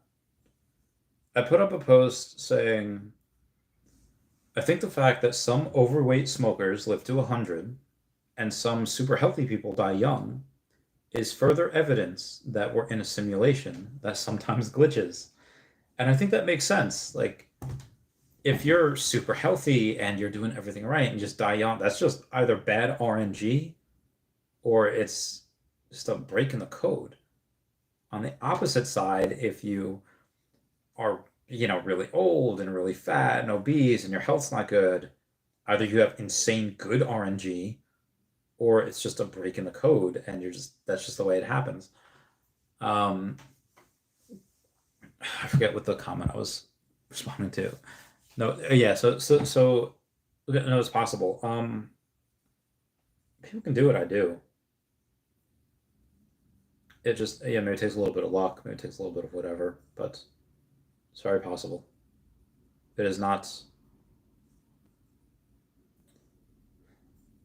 There was somebody on TikTok before that said like, "Oh, I'm making, I don't know, like $17 an hour in like Ohio or something, where the minimum wage is like $8 an hour." And I was like, "Yeah, but I still can't afford this. I can't afford that." I was like, "Well, how many hours a week do you work? Work two full-time jobs. Work.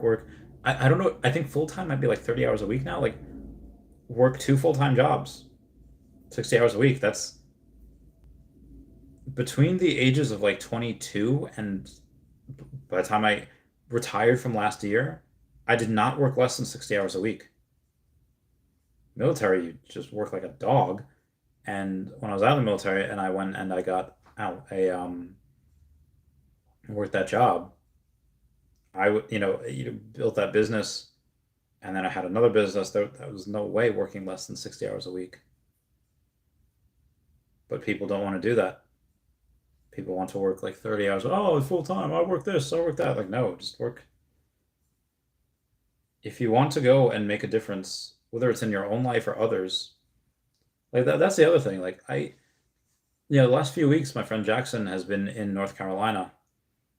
I have not gone to the gym every day because he was not there. Because I had other things to do, but also because he was not here. And the way that the gym thing works is that I had a type of gym membership where he could only work out if I was there. So when he was here, I would go and work out. So I was responsible for somebody else. If I'm only responsible for myself, it's a lot harder to do. Um, choose to treat yourself like you would treat somebody that you love. Like, you might treat yourself like, I'm lazy. I'm gonna watch Netflix and eat crap all day. But if you have a dog or a cat, hey, I'm gonna walk you. You, my doggo, we're going to get exercise, and you're going to eat the best food because um, dogs lean. If a dog is lean, they will live 2 to 2.5 years longer than their obese counterpart. So if you have Snuffy and your Snuffy is overweight and dies at 8 years old, your Snuffy that's lean will live to 10 and a half years old. Like that's just what happens. Your dog, if your dog is lean, will live 2 to 2.5 years longer than its obese counterpart. So you are going to most likely want to give your dog the best foods, the best medicines, and to go and treat it right. So treat yourself like you would treat your dog. Treat yourself like you treat someone that you would want to love and respect and live a long time, and you will. Moving on. Funky Cold says, could veve survive without OMI? Yes. Yes, they could. They could get rid of OMI and they could be absolutely fine. But they won't because the owners have a lot of the OMI. So Sinful Mile says, okay, so I talked to a hero mod and A1000 is the lowest mint for the first drop. So A1000 is Joker, Olo Batman, Holographic Finish Originals. No idea what A0001 is. I don't know what that is either. Be curious. Christopher Paskowicz says, I don't think it's to promote Fish. Well, I mean, he's going to go on just for the interview, but I'm going to ask him about Fish, definitely, because he gifted me with some Fish, so I can't wait to see that. Amir Atiyah says, hey fam, Randy, be honest, do you ever get nervous about OMI? If the conflict with Russia gets insanely bad, then I would fear for the world. And if I fear for the world, then I definitely fear OMI, but no. I do not. If the world is not going to die, if the world is not in threat, if humanity is not in danger, then I do not fear for OMI. No. Christopher Axel says, I think he said on Discord that he has veve and OMI thoughts he wants to share. Yes, we're going to go over everything. I'm going to. It's my interview. You can ask, but by all means, go and ask. If you go in super chat, you can ask whatever you want. Says, what's up, Randy? Thanks for streaming. Oh, why, thank you. Thank you for listening. Thank you for coming by. Sinful Mama says, so since veve was on the blockchain first, does that make Hero NFT second class? I don't know if that makes them second class. I mean, veve was on the blockchain first, so they're the first on the blockchain. I think HRO is just different because veve didn't have DC cards. Hero had the DC cards first. veve just had the first Batman 3D premium digital collectible on the blockchain and all the other stuff. Hero had the first cards, so they are different. You're saying, will first Hero NFTs on the blockchain be significant? I think they'll have their place. I think they'll go, and especially if they have utility, especially if there's a game, especially if they do marketing, I think they'll have their space, and I think they'll do well. So Miles says, nah, it's genetics. Health does play somewhat of a role, but it's all genetics. Definitely not all genetics. I definitely believe that the epigenetics of people do affect what's going on, and do affect immediate and some long-term things, but you can't tell me that everything. I definitely the person's personal choices does affect their short and long-term health, at least a little bit. As far as how much of a margin they have, I don't know. I don't think anyone knows, but the margin is definitely lessened or widened based on the person's personal choices. Jay Hudaro says, treat yourself like you treat someone you love. That hits. Good. Sinful Mouse says, Todd McFarlane is first DC on blockchain? I think so, yes. I think that is the first one on blockchain. Jesse Valley says, why is CoinMarket not covering OMI right now? I don't know. I think that you'd have to ask them. I don't know why they're not.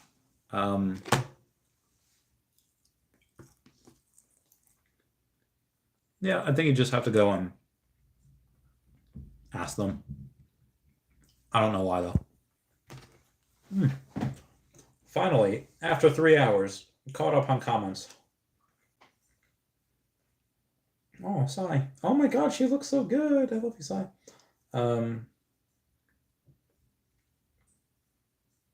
Let's see what else we got. We had a comment coming in from dollar for dollar. The stamp set is cheaper per master collector point than Ukraine. Ukraine only has 7 point stamp, has 15.75. Good point. I'm gonna go to some other comments here on the YouTube. If I go to the YouTube studio, let's see what happens. Nope, no other comments, so we're good there. Moving on here. Jesse Valley says, celebrated tonight, finally a OMI millionaire. Cheers! Yeah, there you go, Jesse Valley. Congrats, mate. I'm glad you did that. I'm glad you had that. I'm super pumped for you.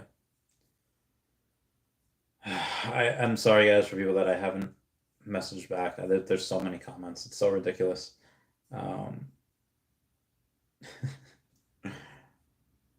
Oh, people saying you too, fam. I hope a lot of my friends are doing well. I misspelled too. I put you too, fam, as T-O. It's T-O-O. Oh my god, it's horrible. I hate it when I do that. I hate it when people do it.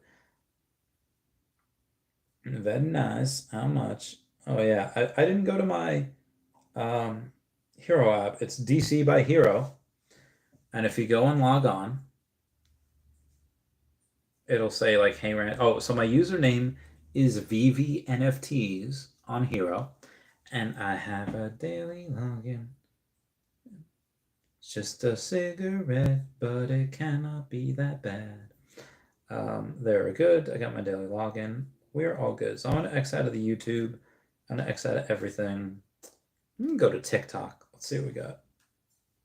Where I decided to wing it on a recipe. Nope. Nope. I don't react to TikToks. Damn.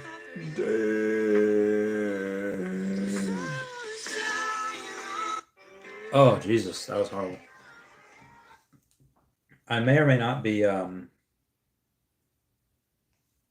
yeah, I think I might get demonetized from that. So I won't join it. Anyway, guys, I've been talking for about 3 hours. Oh God, so many people. Oscar Del Rio says, what top 5 VV Grails will make it to 500,000 in the next 8 years? I think Spider-Man and Walt currently.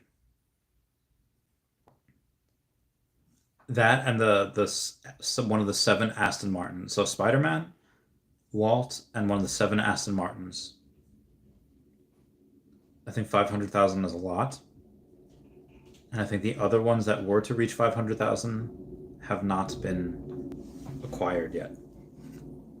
I think those are the ones that have not been released yet, like Pokemon.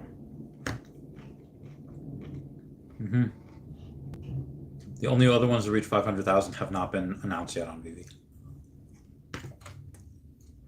They will at some point, though.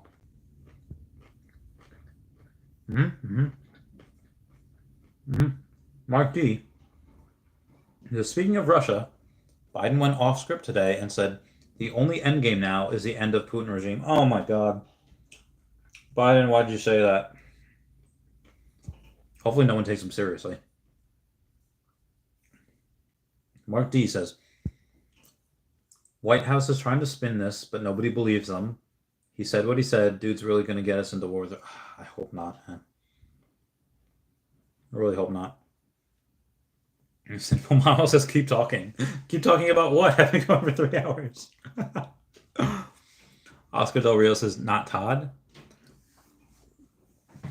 I think there's too many of them to be $500,000. That's so much. You know, in the same way that, okay, well, a first edition PSA 10 Charizard is $300-something thousand. But what about a PSA 9? Well, that's less than 1/10 of that.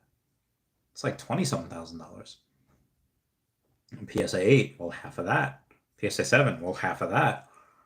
You know, Todd might not have any PSA 9s or 8s or 7s, but if you want a Batman, get a Eddie Rizzo, get a Becky Cloonan, get a Joey M, get one of the other dozen Batmans that are on the app.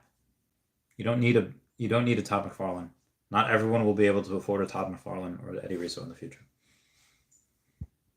So that's why I think not the Todd. Simple Miles says, but Todd is first NFT. Todd is great. Todd is super fantastic, and I'm so bullish on it. Again, Todd is not worth $6,000. Todd is worth minimum 5 figures, like 10,000, if not 20 and 30 in the future. Todd will be worth a ton in the future. But 500,000 is a lot of money, especially with 7,500 mints. Sinful Miles says, I definitely think Secret Spidey is going to be great. Yeah, him and Walt are probably going to be 2 of the main people to reach 500K at some point in the future.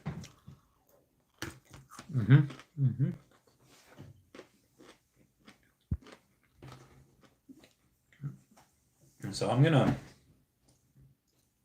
chill and talk to other people. I'm going to go to Reddit and see what they say. I'm going to go to Ask Reddit, and when they ask things, I'm going to respond. What do you think is the most loved celebrated country on Earth? Well, it's probably going to be America.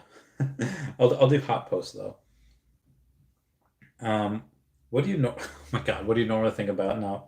It says the last thing you brought on internet must be shoved up your butt. What are your feelings about it? Oh my God, no. God. What's your excuse for not calling your mother? I'm not going to answer that one. Non-Germans. What comes to your mind when you think of Germany? Well, I'm thinking World War II right now, but Germany does have some propaganda books right now where they talk about the American dream, where if you go to Germany and you go to school in Germany, they'll talk about how the American dream's a lie.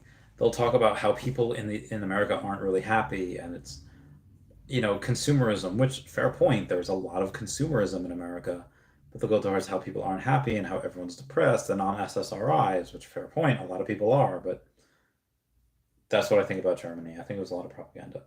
What person alive today is undeniably and rightfully regarded as the greatest of all time in their field? Alive today?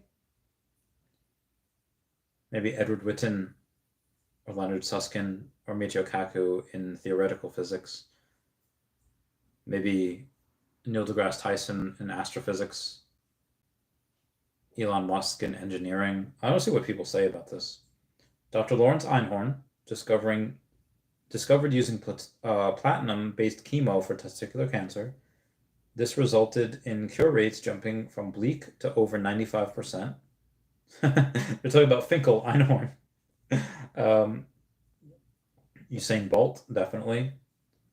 When Steven Spielberg approached John Williams to compose Schindler's List, the latter saw a cut of the film and said, "There are better composers for this than me."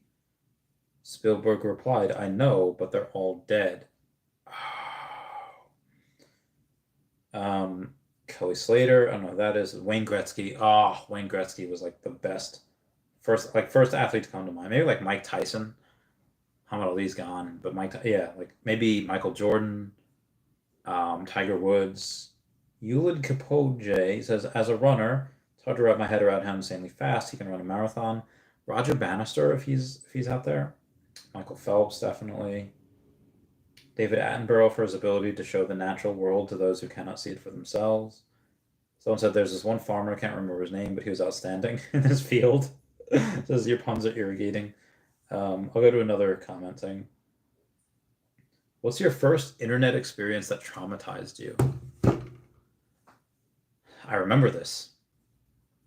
The Taliban put out a video in like 2002. And I remember, it's 2002 or 2003. I remember my social studies teacher, Mr. Campo, because the apparently like the video was online and I saw it, and it was a beheading. Like they literally cut off somebody else's head with a knife. That was this is gonna get super NSFW real quick. So if you're under 18, get out of here now. And if you have a weak stomach, get out of here now.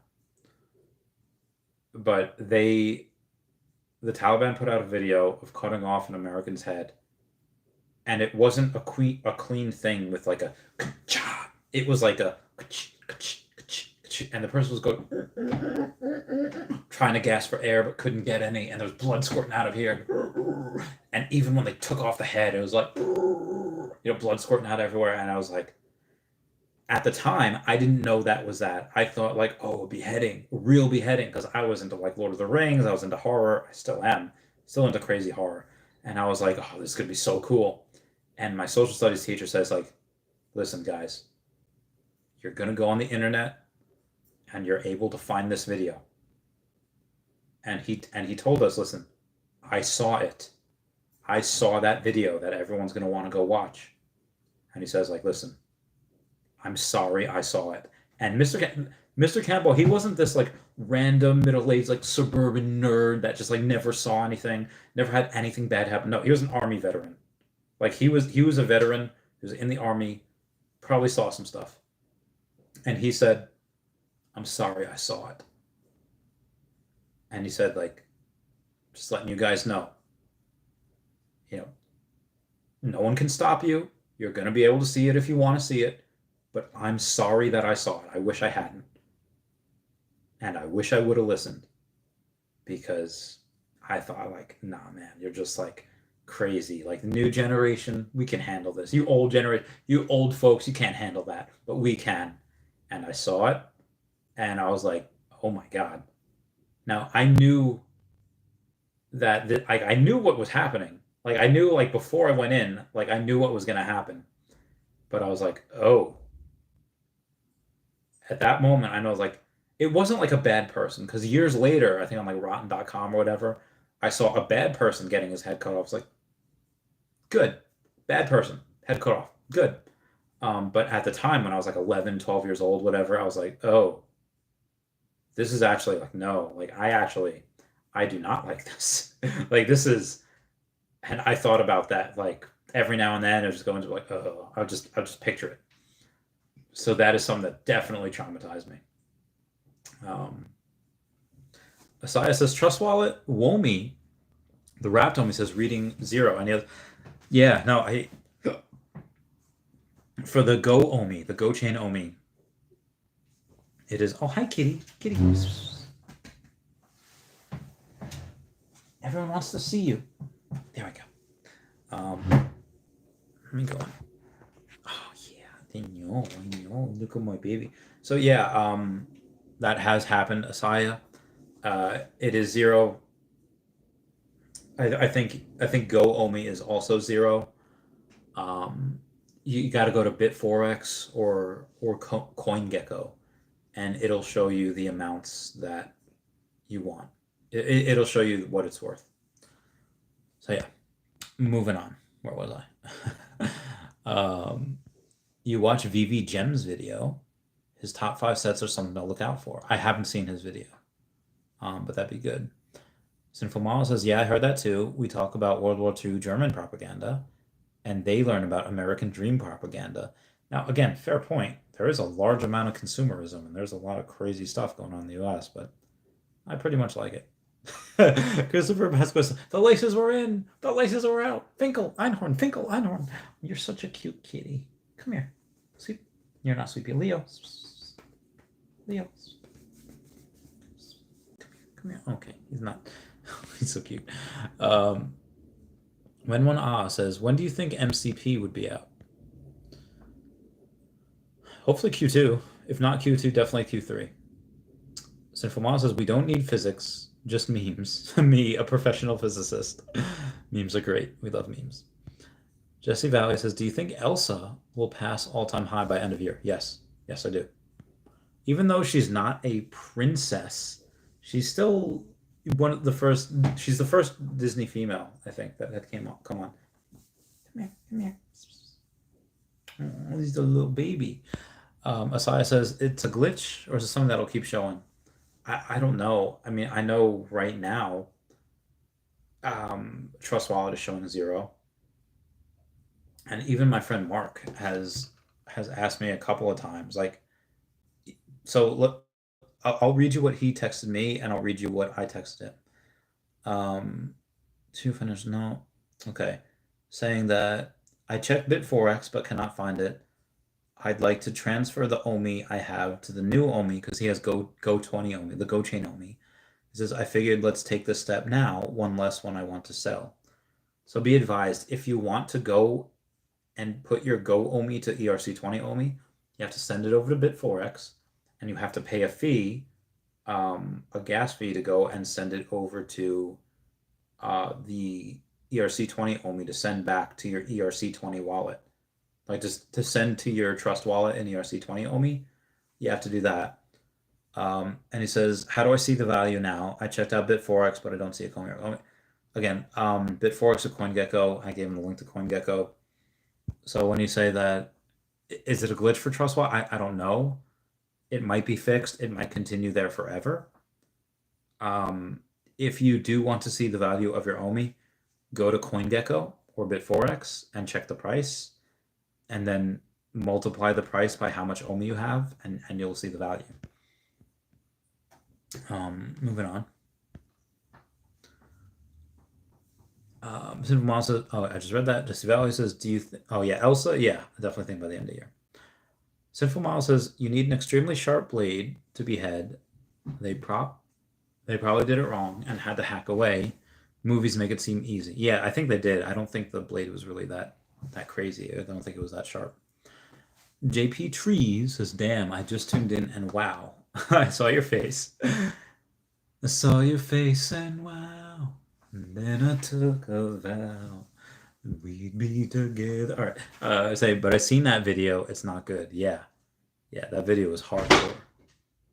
God, the cat's trying to get into the sink. Yeah, the video was, yeah, again, that was like 20 years ago. Wow. Oh my God, that was so long ago. I feel so old when I say that was 20 years ago. God, if you talk to a teenager, jeez, that made me feel so old. So old. Leah, why are you being so... Okay. J. Otaro says, the most disturbing thing I've seen was an account I found while researching self-harm or a prosthetic piece. Oh, damn. I could imagine. I could definitely imagine. J. Otaro says, and I've seen the beheading vid and other above that Sinful Model described. Yeah. Hardcore. JP Tree, so that's something that traumatized me when I was younger. JP Tree says, I've seen a lot of gross videos, but don't search 3 guys and a screwdriver. Oh God, Pain Olympics. Oh God, that was nuts. That was uber nuts. Oh, okay. Oh, okay. Oh God. Oh God. Go to the Hero Discord. Go to the Hero Discord and make sure you like them all. All right, I'll get to that super chat in a second. I gotta go to the Hero Discord. Who's hungry? I don't come. I don't need. I'm living in. All right, there's the Fiches. Ether City. Earth 2 official. Legacy Raid. Oh God, where's the? I have so many things that I'm a part of. Ether City. Okay, Earth 2. Community. Hinsky. No. E2 United. Trading cards. Ready for NFT. Lone Wolves. E2 Alliance. Dubai Megacity. DAP Radar. Crypto Masters. Chavez Topia. Hey, there's me. Bitcoin Island. Fudge. Why can't I? Okay, HRO Hero. Okay, which one is this? The giveaway. I have to like each one of them. Okay, go to the Discord and go to the giveaway and like all of them. Jiki Has says, I bet Brock is coming onto your show because he's trying to get invited to a family function. I invited him to the party.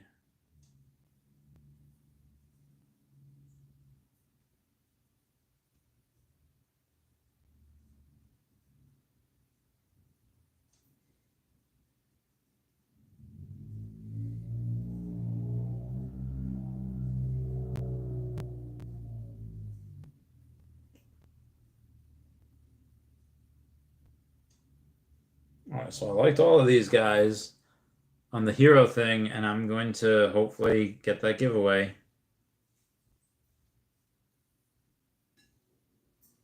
Dunzo. Who's hungry? Okay, moving on here. Where was I? Sinful Mom says, so that's the choppy cat? What's the choppy cat? Oh, that's Leo. That was a Leo that you just saw. Sinful Mom says, CoinMarketCap knows OMI will go to the moon, so they're hiding OMI so whales have time to get in. They might. NSI, yeah, it might be a glitch. I don't know. But yeah, the WOMI's reading 0. I think normal OMI's reading 0. And I even think the new ERC20 OMI's reading 0. Jesse Valley says, what's the best wallet to store my OMI? I think it's Trust Wallet, in my opinion, not financial advice. Sinful Model says, go OMI, you leave on Bit4x, turns into layer 1 OMI. Yes, it does. Alan Montes says, we're getting old, bro. I'm 30. I'm 31. I don't like it. Christopher Pascoe says, you feel old. I'm 40. It's just, I remember when I was a little teenager, I was a really good bowler. I had bowled a 300 when I was 15. And I remember the date, June 21st, 2006. I was with my friend Elena, her friend Erin, and I think her friend Alyssa. And, oh God, Elena was like, she was an older girl. So good. Anyway, I bowled 3, but before like a year or two, a couple years before then, I was in like this. I wasn't in like there was a bowling league that my parents were in and my friends would go to because we would all hang out at the bowling alley, and somebody was going like I bowled like a 279 or something, I believe, which I had a bunch of those, by the way. And somebody said like, "Oh, I haven't bowled a 270. I haven't bowled like above a 250 in like," and they're trying to think. I was like, "What, like a year?" Because to me, a year was a long time, and they were like 20 years. I was like, "Oh, 20 years, like, oh my God, so you're really old, like 20 years before I was born. Like that's a long time ago." And fair point, it was, to people that are young, but um yeah, when someone says, "Oh, I haven't done that in 20 years," it's like that's a long time. It's a long time. Yeah. Um, Jiggy Hat, thank you so much for the $10 super chat saying, "I bet Brock is coming to your show because he's trying to get invited to a family function." I'll invite him anywhere. That dude's awesome. Mom does at Christopher Pasco. He's laughing. Shaquille Oatmeal. Hey, Randy, just jumped on. How's the day going? 20 years ago, I was not alive.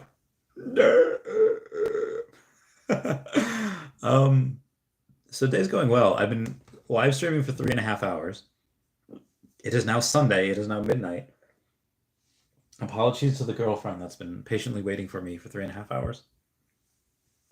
She took a nap before, so I was trying to live stream while she was napping.